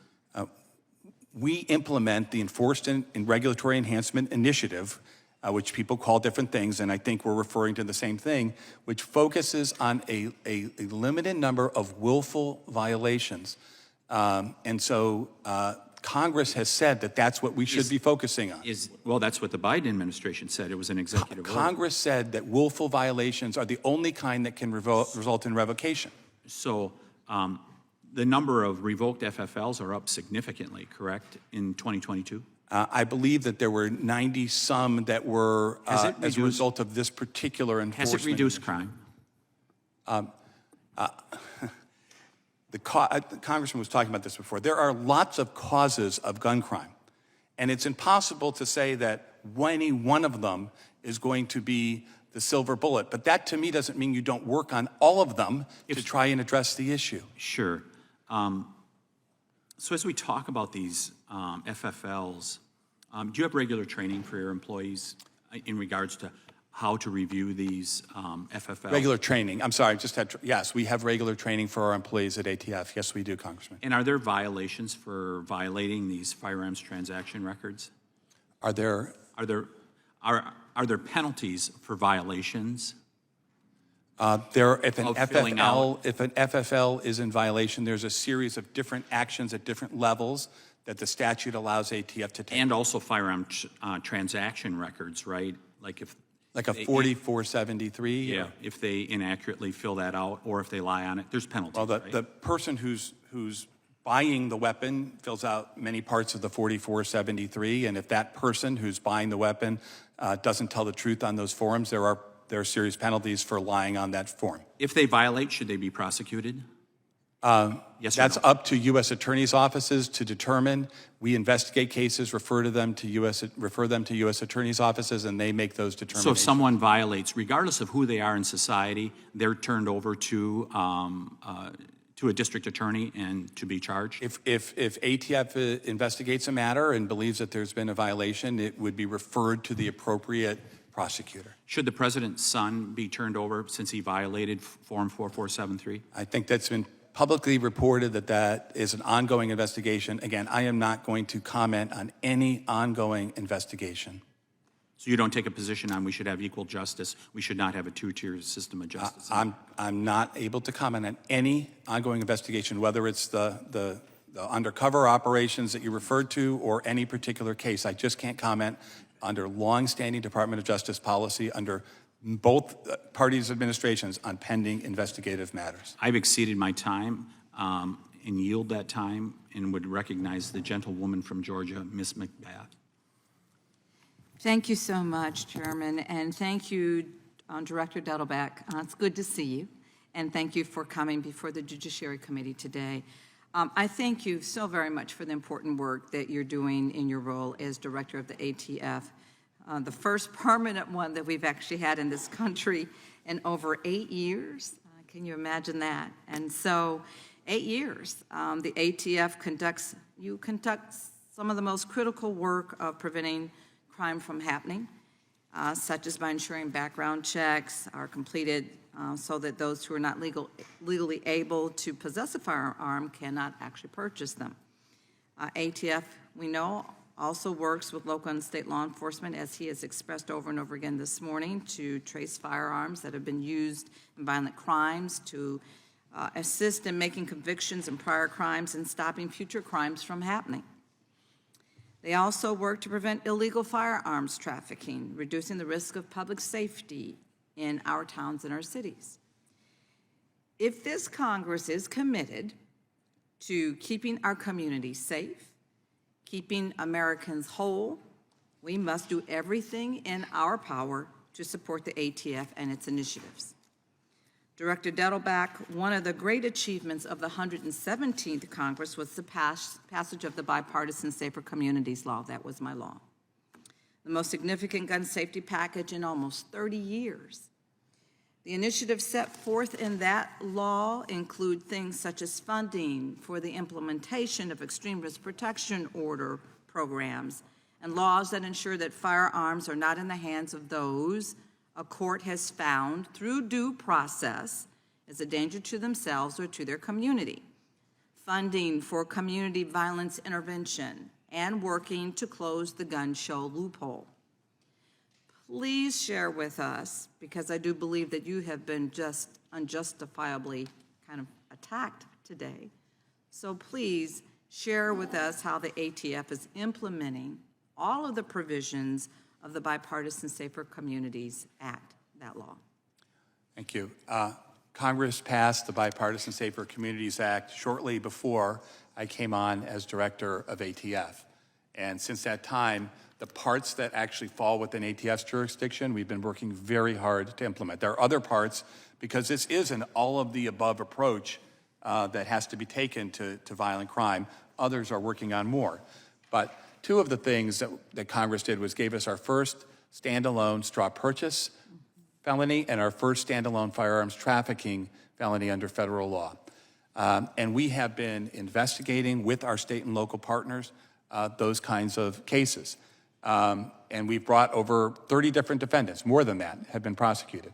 The other thing I want to say is, you know, we also work with industry. So a couple of weeks ago, I was in St. Louis with the National Shooting Sports Foundation rolling out the Don't Lie for the Other Guy campaign there. That's a campaign where we work together to try and educate firearms dealers, licensees. I was in a gun store to catch straw purchasers, how to recognize it, what to do, because they are often our first line of defense. And so we are doing enforcement, we're doing education, we're doing training. We've trained everybody at ATF, so thousands and then thousands of prosecutors across the country. I have personally gone to speak to large groups of law enforcement agencies about this. So it's, again, an all-of-the-above approach to do what we can. Congress didn't give us any money for that, but we are not stopping. We're going to do everything we can to implement that important law. Thank you. So in what ways does ATF, well, you really kind of already answered the question. I wanted to know, how did you work with state and local law enforcement agencies? But you've really kind of stated that in that last answer. But why are these partnerships so important to ATF? We are a very small agency compared to all the other federal law enforcement agencies. We're a small law enforcement agency, 5,000 plus people with a huge mission. It's also gallows humor, right? Well, we have five, but at least we don't have a big mission: violent crime, right? It's hard. It's a very difficult, large mission. So how do you do it? You do it by force multiplication and partnership. You do it by sitting on task forces. You do it by sending an agent to work in the homicide unit of a major city police department. You do it by working on the carjacking initiatives that we're working on in Philadelphia. You do it by going after the gangs along with state and local law enforcement that we do in California, in New York, in the middle of the country, all over the country. Every single day, ATF, and I work with the other law enforcement agencies, and I have for years, but ATF, we do that partnership with state and local law enforcement better than anybody. And when I go and talk to chiefs, the number one things that chiefs and sheriffs say over and over again is, please send more ATF resources. And I tell them that everybody is asking for it, and you're all correct. Thank you, and I'm out of time. The gentlelady yields back. The gentlelady from Indiana, Ms. Sparks, is recognized for 5 minutes. Thank you, Mr. Chairman. Director Dettelbach, what is the core mission of your agency? The core mission is to prevent and protect the American people from violent crime.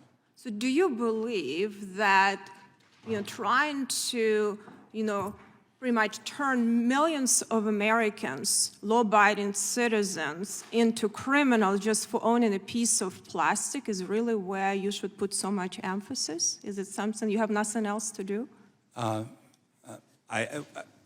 don't want to repeat the answers I've given because I know you have limited time, but no, I don't believe big that. priority for your agents? And I don't believe that's what we are doing. We are effectuating, Congress passes a law. Well, that's Congress, what you're doing in the fact, that's what you're trying to do. But I yield my time to Mr. Massey of Kentucky. Thank the gentlelady from Indiana. Mr. Dettelbach, you were asked a question by a Democrat earlier about statistics on the defensive use of firearms. Are you aware that CDC used to track that and that they've removed it from their website? I'm not aware of all the CDC things that they tracked. I know at one point there were prohibitions on them publishing data. I do not know what that situation is. At one time, the CDC tracked the defensive use of firearms, and after officials were lobbied by activist gun control organizations, they removed that data. I think it'd be helpful to have that data. Let me ask another question very quickly. The regulatory impact assessment on page 18, your agency says you considered the numbers, the impact, and to look at the number of people impacted, their amount of dollars, you considered from 2013 to 2020. Why did you not consider 2020, 2021, and 2022 in the regulatory impact assessment? Of what? Are you talking about? I'm sorry, on the pistol braces, the number of pistol braces. So I don't have it in front of me. I know that the notice of proposed rulemaking came out before I came on, and I think it was sometime in 2021.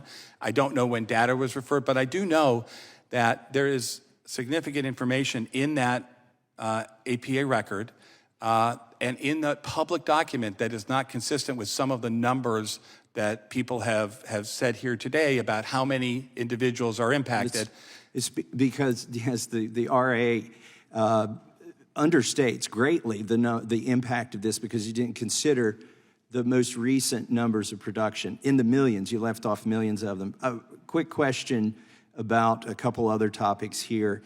The bump stock regulation was in response to a shooting in Las Vegas. Do you have any information at all that might lead you to believe there were actually NFA weapons in Las Vegas? In other words, guns that have been converted to machine gun fire or unregistered machine guns in addition or instead of the bump stocks?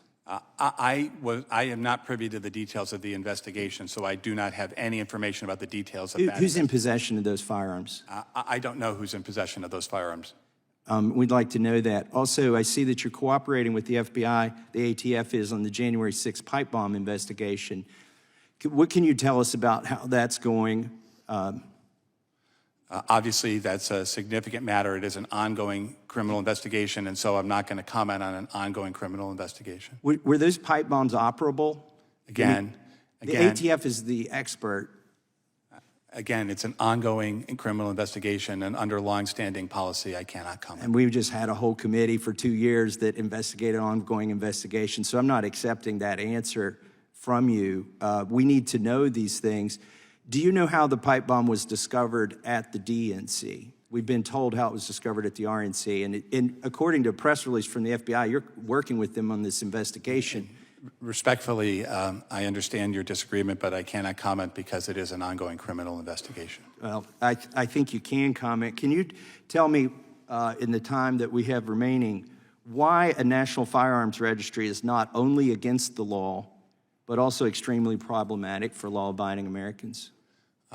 The reason that a national firearms registry is against the law is because Congress has passed a provision prohibiting ATF from having a national firearms registry. It's against the law, in short, because Congress has determined it's against the law, and we will do and need to continue to follow that law because Congress makes those decisions.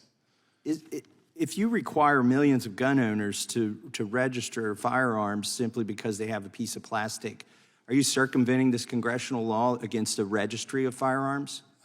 The National Firearms Act provides for a different registry, has since 1934. Something like 50 Congresses have sat between now and then and have not changed that. Well, let me just clarify. I've swept millions of firearms into that registry without an act of Congress, and my time has expired. I recognize Ms. Dean from Pennsylvania. Thank you, Mr. Chairman. I, too, want to acknowledge all of the advocates who are here today. I know I see Moms Demand in great numbers. Thank you for your extraordinary patience and tenacity and work. We will get this done. It's just a question of when and how many lives will it take in the meantime. I think we also have Students Demand. I think we even have a survivor of gun violence. We have Brady, we have Everytown, we might have 97%. To all of the advocates, even if you're not a part of one of these groups, I thank you. I think every American citizen is a mom's demand, is a dad's demand, is a student's demand. That's who we are. My constituents are talking to me and demanding that we do better, that we do more, that the price of the Second Amendment is not lives. We have to prize life, liberty, and the pursuit of happiness as much as some prize guns. So to the survivor today, thank you for being with us. Thank you for your strength. I met with students this week. I have a advisory committee of high school students. I meet with them quarterly. And I have been thinking about them as I've sat through this absurd hearing, a hearing where the director of ATF and the incredible men and women who are involved in the work of ATF, law enforcement work to keep us safer, are being attacked. When I met with the students this week, it was one of my worst meetings with them. They were notably down. They were worried for their future. Their number one worry, gun violence. Number one worry. They said they didn't have real hope. They're tired of training for active shooter drills, and I'm a grandmother of 4. I'm very upset to think any day of the week, my granddaughter, 11 years old, is doing active shooter drills. So I sit here thinking this is a nightmarish hearing. It is Orwellian. Do the folks on the other side of the aisle see the worries of our students, the nightmarish upside-down version of a hearing that we are having today, attacking the very people who are trying to keep us safe? The folks on the other side who spent the last election cycle saying Democrats want to defund the police, while they actively say they would like to eliminate ATF, actively said would like to defund ATF. What my students talked to me about was their worry over their own safety, their own lives, their own mental health. What they talked to me about was attacks on rights, whether it's trans rights or women's rights. You know what they didn't mention to me? Regulation of stabilizer braces. That was not on their agenda. It wouldn't have made their top 100. In fact, it would not have made their list at all. We could learn a lot from those kids. And I will continue to listen to them and promise them that along with your help and your extraordinary leadership, we will get this done. So let's go to the actual work that you do. Could you tell me about the work that ATF does? I know you spoke a little bit about the tracing of guns, which is crime guns, which is so critically important. What does ATF crime gun tracing work look like? Could you describe it to us Sure. in a little way? So when a crime happens and a local police department, usually it's local because they have most of the cases, opens a case and they associate a particular firearm with a crime. It's found at the scene or what have you. They then submit a request to ATF to trace that firearm. Now, ATF we don't have a national gun registry by law, so what we can do is we can trace the firearm to its first retail sale that we know of. That's usually what happens. And we don't have that record, so we get the request in, and if it's a firearms dealer that is still in business, we reach out to them and we say, we don't have the record. We say, can you tell us who purchased this firearm? Pull the 4473 and tell us. Then we can relay that information back to the local police departments. They're often conducting very time-sensitive investigations, and they can follow that lead. If it's a firearms dealer that's out of business, they send their out-of-business records to ATF. They have to be stored in a certain format under the law that Congress has passed. We are, I think, the only customer of Adobe Acrobat. We pay extra money to remove search function from that so that we can then try our best to trace it as quickly as we can and get that same information back to that homicide detective, that gang detective, that narcotics detective who's working the case. The gentleman's time is expired. I just want to ask Fitzgerald is one recognized question. for 5 minutes. If you would send to us information The gentleman's on time has expired. the implications of the Safer Communities Act. Anything you're learning, please send it along to us. Thank you. I yield. Mr. Fitzgerald is recognized for 5 minutes. Thank you, Mr. Chair, and thank you, Director, for being here today. Oftentimes at these hearings, I just want to bring some balance, I think, because a lot of figures are tossed around. But I just want to remind people, in the state of Wisconsin, my home state, 422,000 permits were sold for deer hunting over a 9-day season. For the most part, very safe 9 days. It's a huge part of our history in Wisconsin. Doesn't sound safe for the deer. And I'm very proud to say that those people also have to be represented today in this room. I want to just change the topic very quickly. In February 2023, I sent you a letter alongside of some of my other colleagues requesting that you and the Attorney General Garland, just give us some input on proposed legislation that would remove certain less than lethal weapons from the Gun Control Act. And what I'm talking about are stun guns. As you may be aware, any less than lethal weapon, such as a taser that uses any type of explosive charge to obviously shoot the projectile, which has wires attached to it, although it's not lethal, it's categorized under the GCA. There's a very low probability, and I have an actual manufacturer that's in my district who has contacted me about this. So what I'm asking is, what is your position on not only non-lethal devices, but just how did they end up in that category of the Gun Control Act of 1968? Thank you for the question, and obviously it goes without saying, but it's important to say that law-abiding citizens who are hunting or doing things that are protected by the Constitution, ATF respects and that activity, and we need to continue to do that. That's good to hear. With respect to the Gun Control Act, so the definition that Congress wrote talks about, I think the words are by means of by explosion, right? So I don't want to get out ahead of myself. I can check and get back to you on the letter, but I think that language that Congress wrote is covering some things and then not others. Like, for instance, if there's a different way of expelling the item, it wouldn't be covered under what Congress wrote. So I think the reason why some things are covered and some things are not goes back to the statutory definition. And again, as I pointed out, the marketplace, right, can change and products are developed. So sometimes the law, is applied in ways that people may or may not anticipate. So let me just ask you, so as your experience as a civil rights division attorney, do you think that the non-lethal devices have an effect on reducing the use of force on the street when a law enforcement officer would obviously garner a taser versus their firearm? So I want to be careful I don't overstep my expertise, but I have had some experience. And so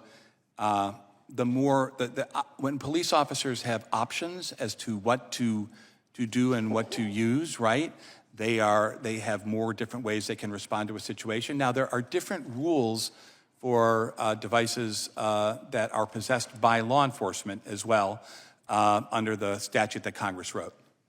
So would you agree that incorporating non-lethal weapons in the GCA definition of a firearm, that might actually hamper our ability to develop new types of new avenues for law enforcement. I don't know the full answer to that question. I understand that you have a letter pending. I will check into it, and we'll try to respond. I mean, wouldn't it make sense to put an exception in there for tasers? To me, I mean, and like I said, there's a private corporation that's very frustrated by the characterization under the GCA. So I'm just wondering, it makes common sense, doesn't it? I know it's frustrating, but there's a very significant process for people in the executive branch weighing in on legislation, and I can tell you I will check on this in response to your letter. Well, thank you very much, and I expect some type of response. Thank you. I yield back. Ms. Escobar is recognized for 5 minutes.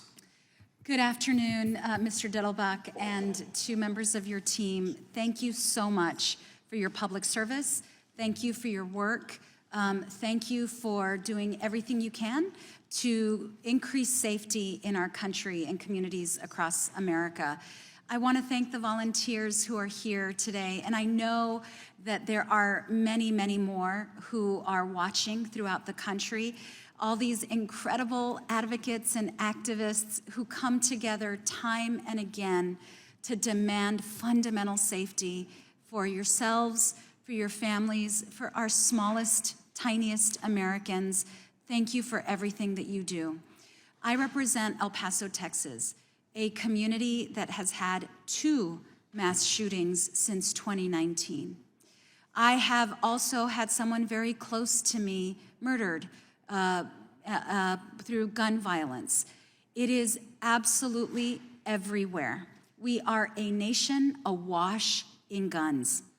And it's not that we are becoming a more violent country per se, or a country that is actually seeing massive increases in crime. It's that the crimes are getting deadlier because of the weapons that have flooded our communities. In fact, one of my local newspapers, the El Paso Times, recently had an article about how juvenile crime is not up. In fact, in many ways, juvenile crime in my community is stable. But what has changed is that crime is now more frequently used by juveniles with access to guns, because it is so easy to get guns in our country. So we're seeing more bloodshed, more death, more fear. And we heard from my colleague in Pennsylvania who talked about her visit with young people in her district. It was eerily similar to what I was going to share with you.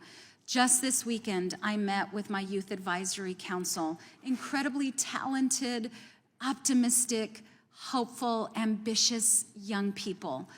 And one of their top topics, in fact, the biggest issue for them right now, is gun violence and the fear that they live in. I cannot believe the trauma that we are instilling in our children, because we cannot come to an agreement that their lives have value. And it is stunning to me that we're not moving closer and closer to common sense solutions. What is happening is we've been, House Democrats, Senate Democrats, we've been consistent in wanting common sense solutions. But it's been my Republican colleagues that have been moving the needle in the other direction. In fact, looser gun laws, making sure more people have more guns, making sure those guns are even deadlier. Oh, and let's fight about what they call a piece of plastic that makes shootings deadlier, more targeted. It is really unbelievable to me. And now they have really ramped up the extremism to the point where not only are we further and further away from common sense solutions, but they now want to abolish the ATF. This should not be a surprise. This is the same party that wants to abolish the FBI.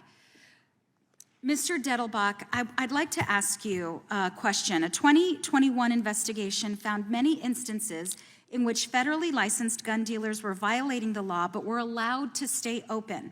According to that investigation, ATF officials had been routinely downgrading their recommendations for disciplining these gun dealers so they could continue selling guns. According to the article, more than 200 dealers were cited for selling guns to people who indicated on background check paperwork that they were prohibited from owning them. Dozens made false statements in official records. A Florida gun dealer sold a handgun to a convicted felon in a parking lot, and the examples go on and on. Overall, the investigation found that approximately 99% of the businesses found to have violated the law were allowed to stay open. By revoking the licenses of corrupt or irresponsible gun dealers, is the ATF acting on new regulations or enforcing longstanding law?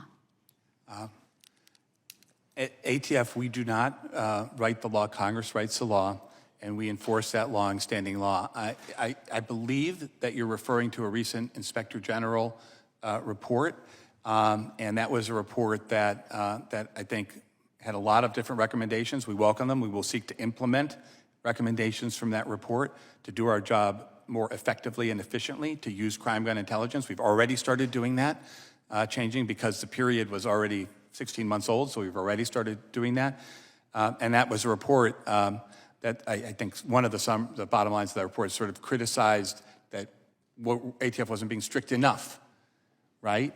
And so what we do at ATF is we try to do the best we can with the resources that we have.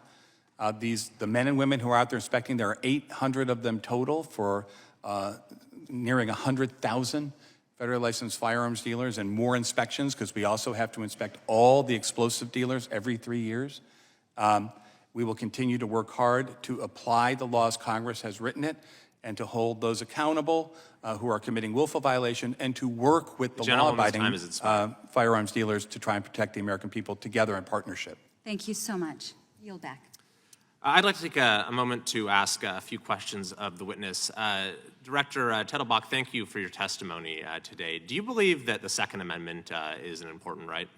I believe all the constitutional rights that we have are important. So you're not one of those people who says we'd be better off without it? I'm one of those people who says what the law says, what the Constitution says is what we should do and what we have to honor. I understand that, and I'm glad to hear you say that. But as sort of a matter of what's best for society, do you think it's important that our Constitution does have a Second Amendment?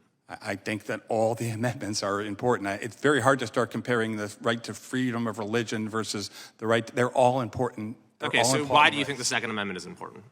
Why do I? Why is it important that we have a Second Amendment? Well, at the most basic notion, because I'm an American, because I follow the Constitution and the founders, when they enacted the Bill of Rights. I mean, why is it important, the Second Amendment, that particular right? Why is it important? I mean, it's part of our founding document. It's in the Constitution of the United States, along with all these other rights that are very important. So you're glad it's there, the Second Amendment? Sorry? You're glad it's there. You're glad it's part of our Constitution. It's part of being an American, is that Constitution, when we take an oath in public service, unlike any other country, right? We take an oath to uphold and defend the Constitution and laws of the United States. That's what we swear to do. So that's an important oath, and that's a very important document. And I'm glad to hear you say that. We have had amendments that have been repealed. You're not someone who says it'd be better if we just repealed the Second Amendment, right? I have never participated in anything like that. And again, but your it is my job. Your opinion, it is my job. That'd be a good or bad thing? It is my job as ATF director to honor the constitutional rights and legal statutes passed by Congress, and I do. And I'm very glad to hear you say that. But as an American, do you think that'd be a good or bad thing if the amendment was repealed? Again, I don't think as director of ATF, me giving my personal opinions on which laws are more or less important is the right thing to do. But something in the Constitution is, of course, very important. Okay, so you don't want to say right now, affirm that you believe it's good that we have a Second Amendment? I don't think it's appropriate to give my personal opinion on any of the particular amendments. They're in the Constitution. All right. They are the highest law of the land. So you also testified in your written testimony that we have more than 100 people who die from firearms violence across the country every day, and you say that most of these tragedies never make the news. Are you aware of and I think we can all agree that this is an unspeakable tragedy for every family. Are you aware of a study from 2017 by the University of Chicago that showed that the average murder or shooting suspect had approximately 12 prior arrests in their criminal record? I'm not aware of that particular study, but I'm not aware of that particular study, no, sir. Does it sound wrong to you, or does it sound plausible? I think, as I said before, there's this many people who do crimes, and then trigger pullers are a much smaller percentage. and they tend to repeat Sure. crimes. And identifying those for state and local law enforcement is very important. Absolutely. So we can focus our resources on the shooters, right? Sure, exactly. And the DC police chief has said that it's on average 11 prior arrests for homicide suspects in this jurisdiction. This is Robert Conti, chief of police in DC. He said that what we've got to do if we really want to see homicides go down is keep bad guys with guns in jail. When they're in jail, they can't be in communities shooting people. Do you agree with that statement? We work very closely with DC Police. When their lab was decertified, Okay, I'm not we asking took who you over work the with gun and who you lab. don't. I'm asking, do you agree with that statement from the chief of police? When they're in jail, they can't be in communities shooting people. Dangerous people who commit violent crimes should be incarcerated. All right, thank you. We've heard a lot of statements from the other side of the dais today, sort of in very high tones, speaking about the lack of efforts to deal with gun violence and a lot of very partisan attacks. But as you might be aware, Congress recently actually acted to prevent violent crime in Washington, D.C. by repealing a measure that would have lowered penalties for crime across the board that the District of Columbia had enacted. Now, that measure was signed into law by President Biden, as you may know. 81 members of the U.S. Senate voted for it, 81 to 14. And yet every single person on the other side today who has spoken up saying that we need to do more about gun violence voted against that measure. Does that strike you as hypocritical, Director? Sitting here today, there are obviously very passionate views on all sides, as I said, in the middle here. Sure. And it's not my role to engage in that kind of role. I run a law enforcement agency, and the decisions that Congress makes on policy are things that we then take and try to implement in the community. But your testimony talked at great length about gun violence, and you've just recognized that much of it stems from repeat offenders. So isn't it a good thing that we managed to at least make it so we don't have as many repeat offenders in this district? Again, I don't run law enforcement in the district. They're partners of ours. We work closely with them. And I'm not a policymaker. I'm not a member of this body. I leave it to members of these bodies to make those policy decisions. Then we take the results and try to protect people with them. Thank you. Ms. Bish is recognized for 5 minutes. Ms. Bush is recognized for 5 minutes. Yeah, Bush. Thank you. First, let me just say to the advocates that are in the room, to Moms Demand Action, Students Demand, to every town, to every single advocate, survivor that is here, I'm sorry that you have to continue to keep coming back and, and advocating in this way and putting yourself in the middle of this trauma and pulling that forward to be able to save more lives. But as an activist myself, let me just tell you, on those days when it feels like I'm tired, I can't do anymore, just know that you continue, your presence, continuing to show up, continuing to speak, continuing, letting us see you, letting people see you. Just know, even if it means you saved one life, that's a life that you save. You're saving lives. So I just want to remind you all that that your work is not in vain. St. Louis and I are here today to talk about accountability for gun violence, for this epidemic that continues to ravage our communities and our country. As my colleagues have pointed out, we lose approximately 120 people in this country every single day to gun violence. And firearm-related incidents are the leading cause of death for children and for teenagers in the United States, and that has been okayed. Actually, we've given it like a red carpet. This is no coincidence. It is the obvious consequence of dangerous policies in Republican-controlled states that flood our streets with guns and enable mass shootings that shatter families and destroy lives.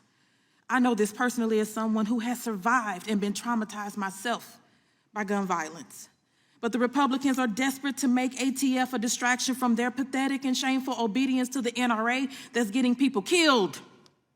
That obedience is having a devastating impact on communities around our country. Director Dettelbach, thank you for being here, and I'd like to ask you, yes or no, would you agree that the states with the weakest laws restricting gun ownership have Republican legislatures? I'm talking about Missouri, Alaska, Wyoming, Montana, Mississippi. Respectfully, it is not my role to talk about these kinds of questions in my law enforcement role. Well, I will say, I can tell you that a recent study by Everytown comprehensively documents the states with the weakest gun laws. The weakest gun laws, the states with the weakest gun laws are overwhelmingly Republican states. Yes or no, Director? Would you agree that these states have some of the highest rates of gun violence?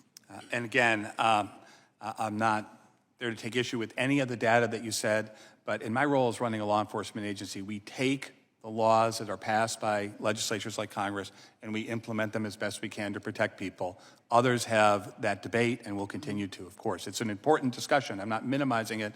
In my current role, it's just not part of what I'm focused on doing. Well, thank you for that. And they do.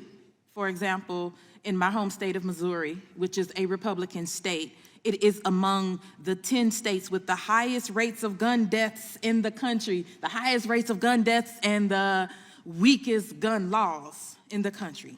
This is a state that Donald Trump won. And yes or no, Director, would you agree that lax gun policies in certain states have resulted in firearms flooding municipalities that are unable to override those state-level policies? And again, respectfully, I don't know the details of all that, but it wouldn't be in my role as ATF director, as a law enforcement officer, to become involved in debates in state policy matters. Communities like St. Louis experience the brunt of gun violence, this epidemic, because of state-level policies in Missouri and elsewhere that failed to enact common-sense gun laws to keep our communities safe. Republicans' failure to act is deadly. We've seen it over and over again. It's deadly. Less than 6 months ago, we had a mass shooting at the Central Visual and Performing Arts High School in St. Louis that may have been prevented if Missouri Republicans had agreed to enact a red flag law. So when we talk about accountability, we need to talk about who's really at fault here, and we need to make sure that our communities aren't being unfairly targeted by the failures of others. So, Director, let me switch gears. The ATF has had issues in the past with racist and bigoted behavior by agents. Yes or no, are you aware of the Good Old Boys Roundup that the ATF agents participated in the 1980s and 90s? I am not. I would say I have been to St. Louis recently, and the shooting that you referenced, I just want to say, of course, the survivors of gun violence. I meet with victims and survivors wherever I go. ATF was among the first people participating in that investigation on that scene.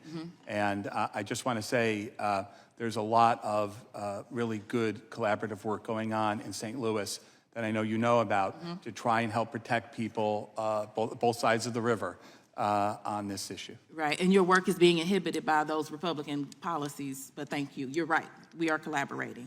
Would you answer the Good Old Boys Roundup question? I don't. Ladies' time is up. I can follow up on that. I don't know about that city. Okay, we will send you the information. Thank you, and I yield back.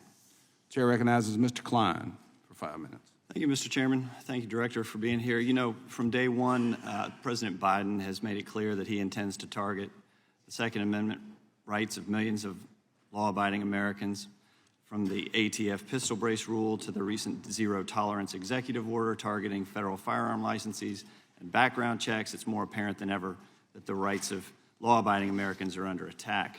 I want to go to the out-of-business records issue. Again, it was discussed earlier. As you know, FFLs must give their server of firearm transaction records to the ATF once they go out of business. And these files are converted into screenshots, which you testified that ATF cannot be searched electronically, and that Adobe, by name, right. So let's talk about that, because the data is searchable by other computer functions, correct? I don't want to misstate on a technical question, because I'm certainly not a computer expert. But my understanding is we take out functionality to flatten that data. Right. That limits its search function consistent with the restrictions set by Congress. And that most of that was already happening before that report, but then there was an individual server that had not been accessed but was not compliant that we had to do that with that particular data to make sure that we were fully compliant. So you're aware that a FOIA request by the gun owners of America revealed that a user can filter results using serial number, document type, FFL number, role, frame, manufacturer, weapon type, caliber, model, batch description, batch name, and comments. So we are compliant with the restrictions that Congress has set forth, but Congressman, these background checks that we conduct are done in homicide investigations where time matters and lives matter. And we are going to use the allowable things that we can do to try and help local law enforcement to catch killers. You've said that ATF processes tens of millions of records per year. And in 2021, ATF told Congress they had over 920 million out-of-business records, including both digital and paper records. So has ATF's out-of-business record gun registry surpassed 1 billion records total? I don't know. I know that last year, the paper records we received were something like 70 million, and I'm not quite sure of the exact number. There are a tremendous amount of records that we receive, and we are doing our best. Some of them are stored in boxes that sit on the side, and we run into those boxes where there's an investigation and try to help our local law enforcement partners. We're doing our best. But with all of this information that you're gathering that is searchable, that is enough for you to create a list of every, for example... It's not. Well, it is. Every single firearms dealer that's currently in business, every single one, we don't have any records. You have the ability to create a registry, for example, of AR-15s and create an enforcement list of his new ban on pistol brace weapons, correct? I disagree. Well, I think the evidence is clear that you have that ability, even if you say you don't. Just freezing the name, the searchable database by name is not enough. So what we have here is valid concerns that ATF is taking a backdoor approach to creating a federal firearms registry despite congressional intent and the law that says no such registry should be created. So last year we received a response to a letter sent to ATF regarding our concerns surrounding the out-of-business records and a potential gun registry, and in response you said, or the ATF said, the vast majority of the criminal firearms traces completed by ATF NTC are done for state and local law enforcement agencies, as you just said, across the country pursuant to active law enforcement investigations. And the NTC only traces crime guns, and every trace must be identified as such by the requester by selecting an appropriate crime code when submitting the trace request. But it further states that the NTC has no ability to determine the successful prosecution of hundreds of thousands of crime gun traces it completes annually, nor does it have any way to link a trace for a specific prosecution for a particular year. And last week, you wrote back to a further request that said the NTC cannot determine the number of prosecutions resulted from completing crime gun trace requests. So can you tell me what percentage of local law enforcement agencies use the NTC to trace crimes?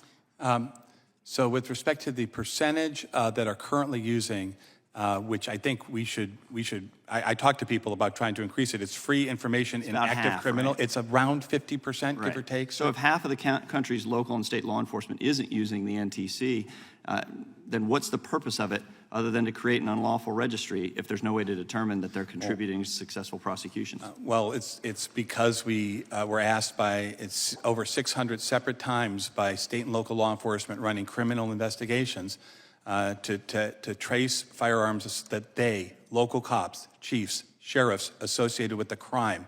And that is important criminal investigative material that we get back to them. How do you know you don't have that data? In Highland Park, Illinois, a mass shooter killed 7 people evidence. in New York on a subway. A mass Chair recognizes Mr. Ivey. Thank you, Mr. Chair. Mr. Dettelbach, I'd like to give you a chance to finish your answer. I found when I was a federal prosecutor that this kind of information was extremely valuable, especially in tracking down the potential connection between a single gun and multiple. There's example after example that I've heard, but that the public has heard, about how traces are critical in dealing with violent crime. In Highland Park, Illinois, a mass murderer killed 7 people celebrating the 4th of July in our country. And an urgent trace was conducted on a federal holiday, turned around within hours, which we can't do for all of them, only the urgent traces, because of some of the legal limits we have. And they used that information, our local partners and federal partners, to catch that person before he could kill again. In the subway shooting in Brooklyn, another mass incident, we were able to turn around an urgent trace that led to the capture of the killer. In case after case after case, this is something that local detectives, that local gang task forces ask us to do, and we turn around those investigative leads. That's what they're called. They're called leads in criminal cases, so that we can help to protect people from being hurt again. Yeah, and I mean, so for example, you might have a gun that's recovered in a shooting. If you use the trace, you can find it maybe was connected to a previous shooting by a different shooter and get that guy off the street when you wouldn't have been able to do it otherwise, right? Right, there's a NIBIN tool, which is so important. It basically allows us to run a criminal history of a crime gun, so that there might be a shooting over here where there's no evidence, but just down the block a couple weeks ago, there's another murder. Or somebody shoots up a stop sign. And on that one, we can connect those two to find out they were fired by the same weapon. And the local police can then say, oh, we don't have evidence on this one, but we have a license plate reader on that guy who shot up the stop sign. So now we're cooking with gas, right? We've got a lead that we can work on in an active criminal case to try and catch the person. And as I think somebody asked me from the other side of the room, you know, it's important because these people act again many times. And so by interrupting the shooting cycle, we're both holding somebody accountable who hurt or killed somebody, but we're also stopping them from doing it again. So to go back to some of the previous questions you were just asked about getting violent offenders off the streets, wouldn't this be an extremely valuable tool for doing that? If we want to get people off the streets who've used guns before to actually commit crimes, why wouldn't we want to get as much information as possible to link it to them so we could actually arrest and prosecute them? And while only 50% of the agencies participate, I have found, at least anecdotally, that those with the highest rates of violent crime understand and use the tracing and NIBIN tool very aggressively to try and solve cases. We help our law enforcement partners clear homicides, and killings. 50 is better than 0, so I think it makes sense. And 600,000, of course, is better than, that's how many times they asked us individually to trace crime guns just in 2022. Absolutely. So I know there's, you know, concern on the other side about a firearms registry, and this isn't that. In fact, I believe the GAO found in 2016 that the out-of-business database was totally compliant. So I actually don't think that's an issue either. But I think what is clearly an issue is the violence, gun violence on the street, mass shootings in particular. I want to join in commending the action groups, Moms Against Gun Violence, or Moms Demand Action and the like, for the work that you're doing. Makes a huge difference in the communities. I'm old enough to remember Mothers Against Drunk Driving, and you know, I was in school, and so it was still happening. That I remember I was actually a student prosecutor. You had people driving with the wheel in one hand and a beer in the other one, and everybody thought that was fine. That type of social action changed the approach to that and created laws. And I think the work that you're doing is helping to move this in the right direction too. And Lord knows we need it. You know, what I think is 170 plus mass shootings already this year. So we know the gun violence isn't slowing down. And the use of these AR-15s and other weapons of, I'll say it, a mass destruction, essentially on our streets, is really devastating communities. And I think we need to take steps to address it. Just one last quick point. I'll join in sort of noting that I've got colleagues who are actually sponsoring legislation to eliminate the ATF, eliminate the FBI. One suggested eliminating the Department of Justice. So I think if they have their way with that kind of stuff, we won't have any means to prosecute not only gun violence at the federal level, but anything. Cartels, gangs, terrorists. We won't be able to prosecute them at the federal level if that kind of approach goes forward. And with that, I yield back. Thank you, Mr. Ivory. Mr. Hunt, you're recognized for 5 minutes. I'm going to say the quiet part out loud because we all know exactly what's going on here. It wasn't the fully automatic machine gun that was banned in 1986. It wasn't the bump stock. It certainly is not the pistol brace. And it is not the AR-15, of which I am the owner of multiple. The left has been chipping away at our Second Amendment rights for decades, and I'm sick of compromising. Every time my colleagues on the right compromise on guns, the next thing the left says is, we need to do more. And if the left can't repeal the Second Amendment, then they'll have an unelected bureaucrat like yourself, sir, issue a regulation that will make 40 million Americans felons overnight. That's a fact. Compromising on our fundamental rights, it's not going to keep our children safe either. Our children should not be prey for homicidal maniacs. And our schools should not be as safe as we have here in Congress. They should be far safer what we have right now, and if we're willing to spend $113 billion in Ukraine, that we could pay to keep our children safer. So, gentleman in the corner, thank you, sir, for standing in the corner with a gun, and I feel safer by his presence already, and every school should have you present. I was in high school when Columbine happened, and prior to Columbine, we didn't have the level of violence that we're seeing today. In 1986, you can walk into a store anywhere in this country and buy a fully automatic weapon. And being from Texas, acquiring a weapon has always been relatively easy in my lifetime. Were there more or fewer mass shootings across our country when machine guns were available? I think we all know the answer to that. But we still weren't having these problems because it's not the guns, it's our core values that have plummeted. The left has been chipping away at our rights for years. They've also been chipping away at our core values. In 1960, 61% of Black Americans were married. Today, that number has plummeted to 30%. I am a current member of Congress today because I was raised in a two-parent household. We ate dinner together every single night. We prayed before dinner. We attended church every single Sunday.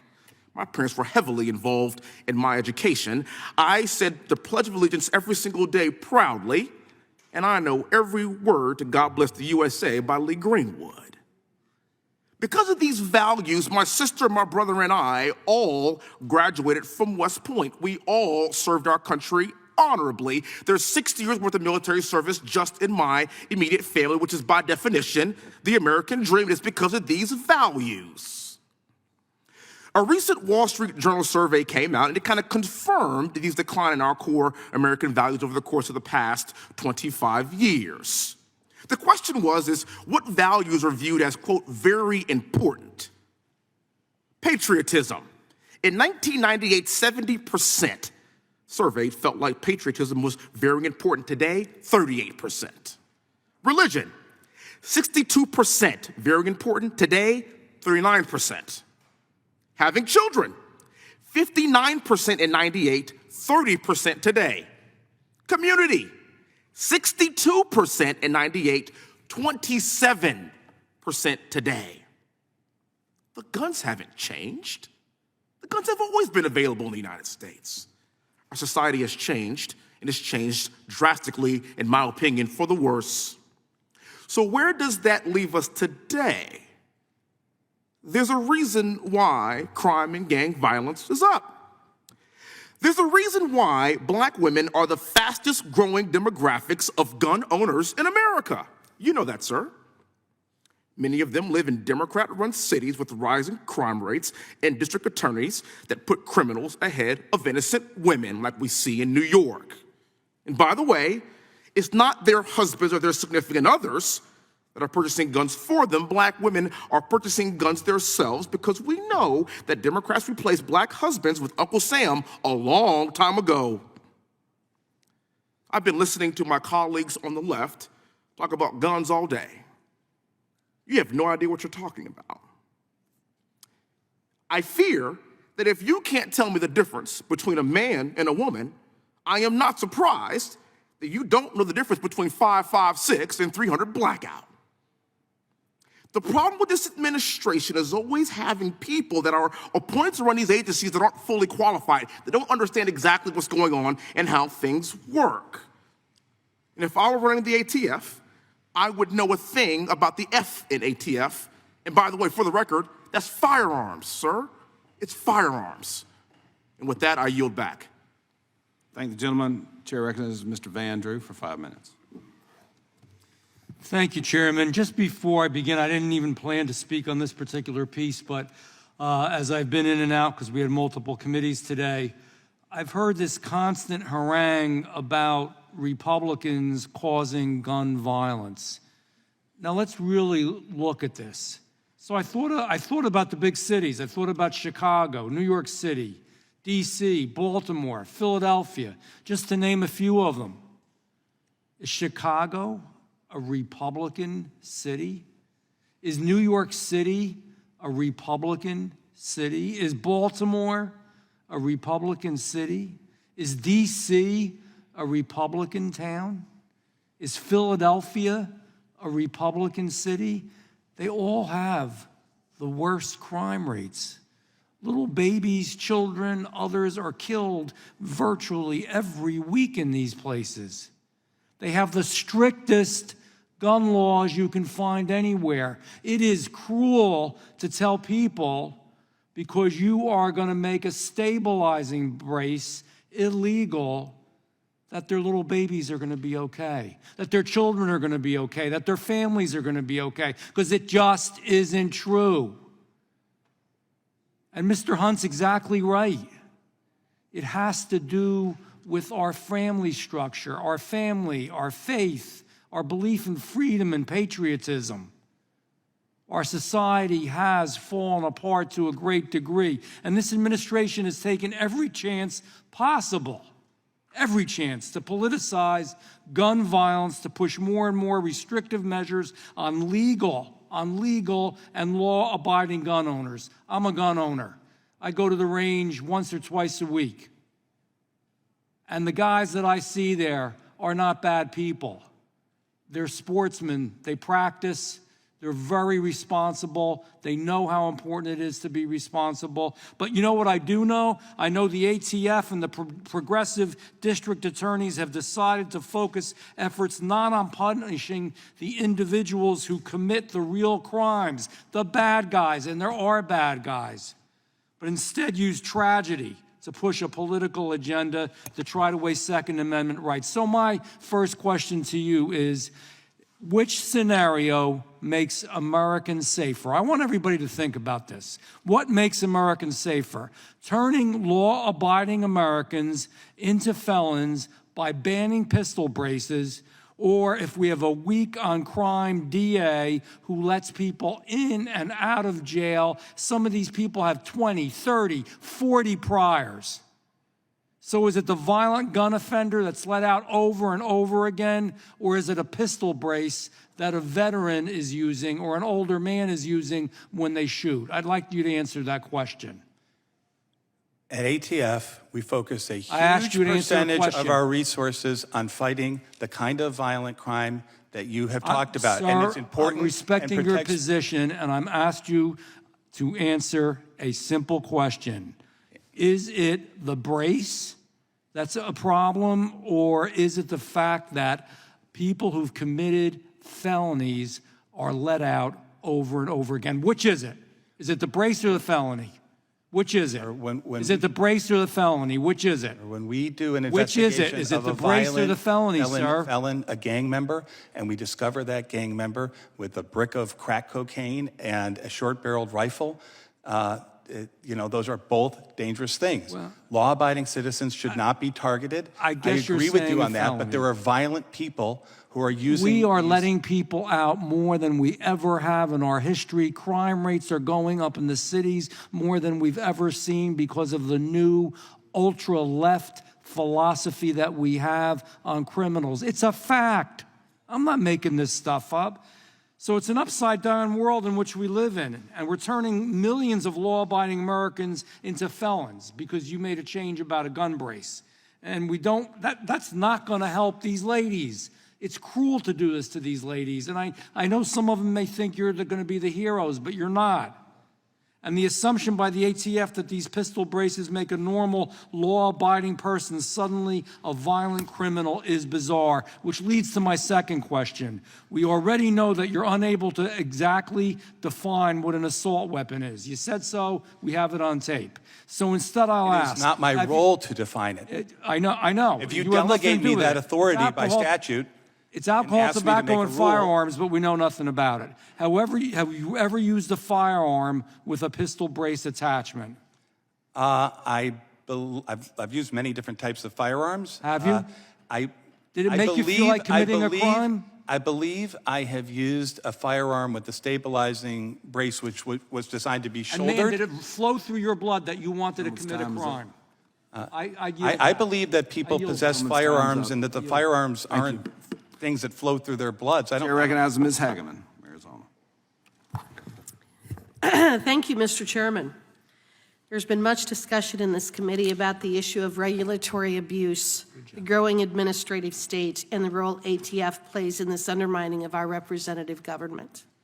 This has been discussed through the pistol brace rule, among others, but I want to make it clear that this is not a new issue and that the ATF and the entirety of the administrative state continues to engage in illegal lawmaking.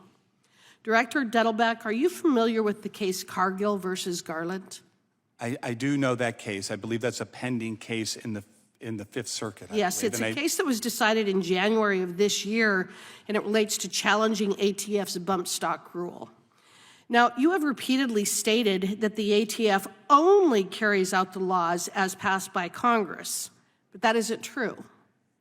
The Fifth Circuit Court of Appeals, in fact, ruled against the ATF, and I'm just going to cover a few of the findings that the Fifth Circuit Court of Appeals made. This was initiated by a gun owner in response to the ATF promulgating a regulation to interpret federal law, specifically the National Firearms Act and the Gun Control Act, to define firearm accessories as machine guns, even though Congress had not done so. The regulation was pursued in direct contrast to a position that the ATF held for over a decade, and that's in fact similar to the pistol brace, where the ATF actually issued letters to owners of bump stocks and pistol braces saying that they were legal accessories. Yet the ATF eventually changed their mind, but not because Congress issued any new law. It was a new interpretation on your part. In fact, the court in the Cargill case found that that there had been bills that had been introduced regarding bump stocks, but before they could be considered in earnest, the ATF went forward with this rule, quote, short-circuiting the legislative process. The Fifth Circuit further concluded that even if the ATF interpretation of the statute were correct, the rule would clash with the rule of lenity because, quote, it purports to allow ATF, rather than Congress, to set forth the scope of criminal prohibitions. Director Dettelbach, does this situation and the legal questions raised sound familiar to you outside of the scope of the Cargill case? That the rule was promulgated during the prior administration. It is currently in the courts. The circuits are actually split. And Right, the Fifth Circuit and the Sixth Circuit ruled yesterday, finding again that the ATF did not have the legal authority to issue the bump stock rule, and correct? another circuit has upheld it, and it is on certiorari before the Supreme Court. I understand that. My point is that what the ATF did with the bump stock is very similar to what you're attempting to do with the pistol brace rule, isn't it? Those are different situations. They are both applications of Congress's. Well, that's not what the Fifth Circuit found, though, is it? Obviously, this is before the courts. Our position has been in hundreds of pages of public documents. And neither did the Sixth Circuit. I will tell you, with respect to bump stocks, I fired a bump stock, and I will tell you it is impossible to simply fire one round. Impossible. So it's a pretty scathing indictment if the ATF's attempt to subvert the lawmaking authority of Congress by misinterpreting statutes so that an unelected bureaucrat can essentially alter the underlying statute and apply new criminal prohibitions. This bump stock fight began in 2018, and many of these rules we are examining here began after the 2020 election. The common denominator is the weaponization of the ATF by unelected bureaucrats who are always pushing to expand their power and the scope of federal gun laws to infringe on the Second Amendment. However, your agenda becomes even more dangerous combined with this administration's anti-gun views, which is pushing to infringe on our Constitution and our natural rights. Director, who elected you to expand and rewrite the scope of federal gun laws? I'm appointed by the President and confirmed by the Senate. You haven't been elected by anyone, is that right? I do not stand, I'm not a politician, and I don't run for office. Mr. Dettelbach, is your priority as ATF director to catch criminals who violate the law or to change the laws to create new criminals? We use the laws as Congress has passed them to try to protect people from violent crime and catch people who are violating the law, murderers. How is your regulatory agenda accomplishing that goal? Because when Congress passes a law that Congress determines advances public safety, like the National Firearms Act, the law has to be implemented by somebody. It has to be enforced by somebody. Law enforcement officials, like myself and the brave men and women who work for me, do that. We do that in a variety of different ways. Congress didn't pass a law banning bump stocks, did it? Just answer my question, yes or no. Congress passed- Did Congress pass a law banning bump stocks, Congress yes or no? delegated to ATF rulemaking authority. Congress's actually, the court tells you don't have rulemaking authority. That was the Fifth Ladies' Circuit time is decision. And and it's before the courts now, and if whatever the decisions Did of the courts are, we did will abide by, Congress- of course. Did Congress ban pistol braces? Yes or no? Congress passed the National Ladies' Firearms time is Act and said You won't answer short-barreled my rifles question. were subject to additional regulations. And Chair none of it is recognizes a Mr. ban. Fry. None of it. Thank you, Mr. Chairman, for having this hearing today. Before I begin, I think it's important to highlight some of the important things that we learned in our prior hearing about the ATF pistol brace rule. Ms. Amy Swearer, a senior legal fellow at the Heritage Foundation, testified that the ATF has long sought to undermine the authority of Congress by interpreting or intentionally misinterpreting the law to give itself more power, as Ms. Hageman so eloquently highlighted. We also know that Mr. Alex Bosco, the founder and inventor of the stabilizing brace, that for over 10 years, the ATF did not classify the use of pistol braces as being against any rule of the agency. But now the ATF has suddenly changed its mind without any law passed by Congress, I might add. Thanks to Chairman Jordan's questioning of Mr. Rob Wilcox, Director of Policy at Everytown for Gun Safety, we also know that gun control advocacy groups have been welcomed into the Biden White House, and the ATF, through a backdoor, has set these rule changes in motion, much of this being facilitated outside the appropriate rule change petition protocols. President Biden's decision to treat pistols with stabilizing braces as short-barreled rifles under the NFA was done without congressional approval and clearly indicates how gun control lobbies in this administration wish to force their restrictive agendas on Americans. I, along with my colleagues, believe that the ATF has overstepped their bounds, that they are usurping congressional authority with its rulemaking and should leave the business of making laws to Congress. I want to ensure that you, Mr. Dettelbach, understand that. Mr. Dettelbach, in your eyes, who has the power to make laws? We'll go back to the Schoolhouse Rock days. Who has the power to make laws in the United States? Statutes must be passed by Congress of the United States. Excellent. Has Congress explicitly criminalized the use or possession of pistol braces under the Gun Control Act? Congress delegated. Had they delegated to ATF rulemaking authority. Director, we can do this dance all day long, but has Congress explicitly criminalized the use or possession of pistol braces under the Gun Control Act? Yes or no?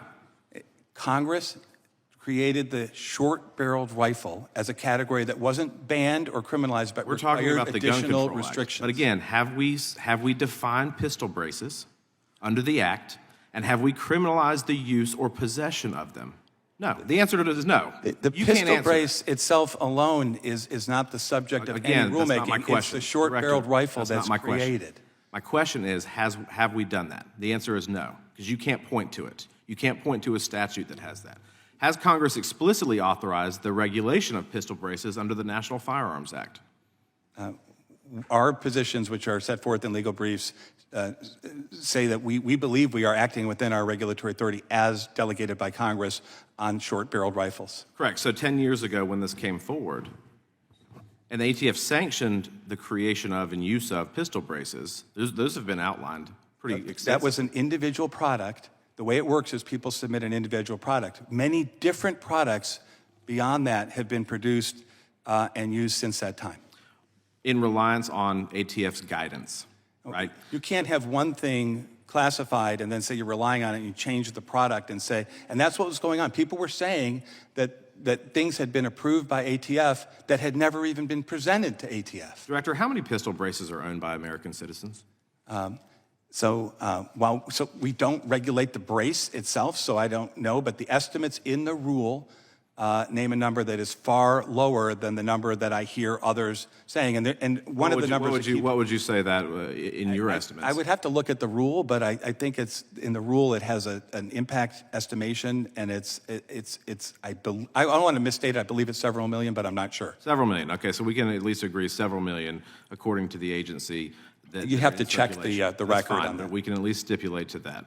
With implementation of this rule, obviously we've gone through that. You either have to surrender your weapon, you have to disassemble it, you have to destroy it, turn it in, or what happens? You're subject to criminal penalties. Is that correct? So you have to either By the way, we've waived all taxes on this during the period of time. There's no taxes. You can either disassemble the brace from the weapon. The weapon still works as the way you bought the weapon. But hold on, back up. I'm going to reclaim my time for a second. So the agency for 10 years has allowed this to come into being, has sanctioned the existence of and the implementation of and the furtherance of these pistol braces into the marketplace. And now, with at least several million, as you stipulated to, now they want to clamp down on that. And my problem is I hear the snickering and the sneers from the crowd at some points today, and they might think it's funny, but I'm concerned about average everyday Americans who aren't aware of this rule, who are now going to be turned into felons, subject to up to a $250,000 fine. I think it's ridiculous that we're even here, Director. And I think the mission of the ATF is not in compliance with what you're actually doing with this rule. I yield back. Thank you, Mr. Fry. Chair recognizes himself for 5 minutes. Mr. Director, I want to remind you you're under oath. Can you tell me, are there any other rules coming down the pipe in the ATF that we need to warn the American consumers that they may be made felons? So there is a process for rulemaking that's outlined under the APA, and ATF works through and honors that process. And so we consider matters, and when it comes time, we actually publish a public notice of the intent to issue a rule. That's the way we speak about whether we are seeking to enact a rule. So why now? I mean, the pistol brace has been around for over a decade. Why now?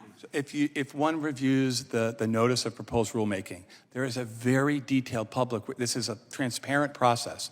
That's the good thing about the APA and notice and comment rulemaking. We talk about the history of the individual devices that were presented, some inconsistency, which is important to say, and then the necessity to try and clarify for people who want to follow the law which factors are going to make things into short-barreled rifles. So I'm curious, is there anything coming down the pipe we need to warn our gun owners about, our American consumers, our Second Amendment folks? Again, when the APA provides for a process, and when there's rulemaking, that we publish a notice of proposed rulemaking, and that then gives the public time to submit comments. We get comments, and we read and review and take into account those comments at that point. Mr. Drader, can you define an assault weapon for me? Again, if Congress chooses to take up legislation involving assault weapons, I believe Congress would have two choices. Either Congress itself could write the definition of what an assault weapon is, as happened in Congress in 1994. It's happened, I think, in 7 or 8 or 9 or 10 different state legislatures who have different definitions, by the way.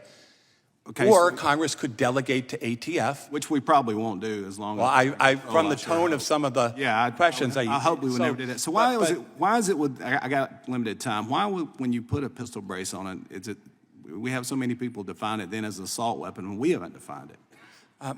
A pistol brace...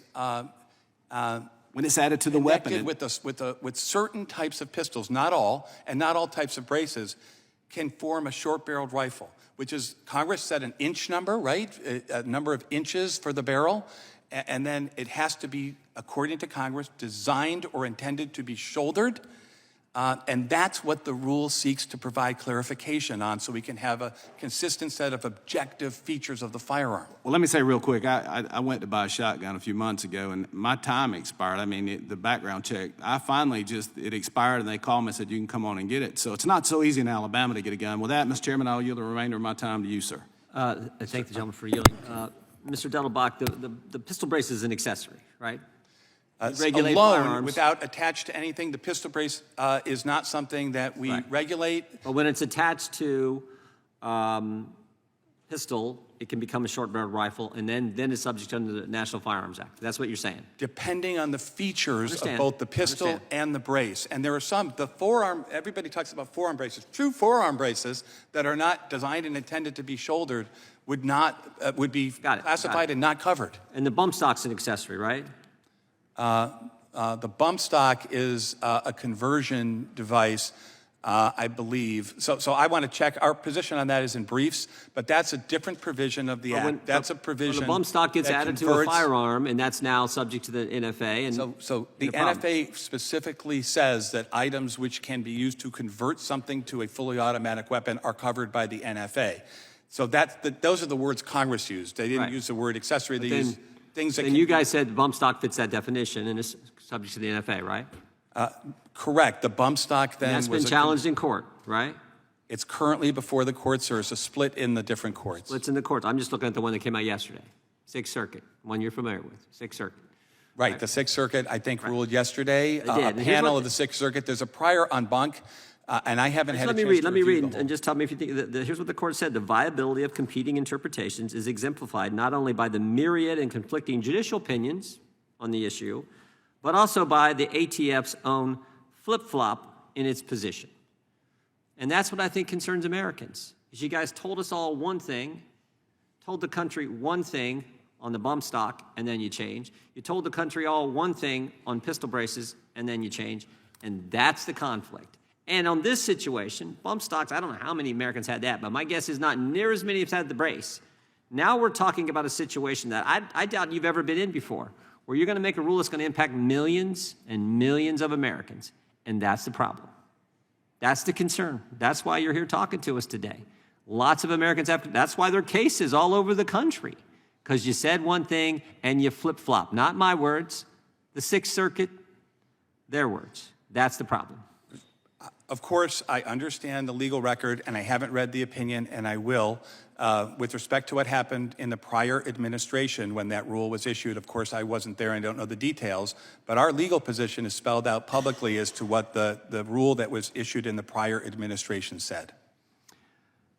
I think I'll yield back to you. You're the chairman. Your function is chairman. I'll yield back to you to close it out. That concludes the hearing for today. We thank our witness for appearing before the committee. Without objection, all members will have 5 legislative days to submit additional written questions for the witness or additional materials for the record. Without objection, the hearing is adjourned.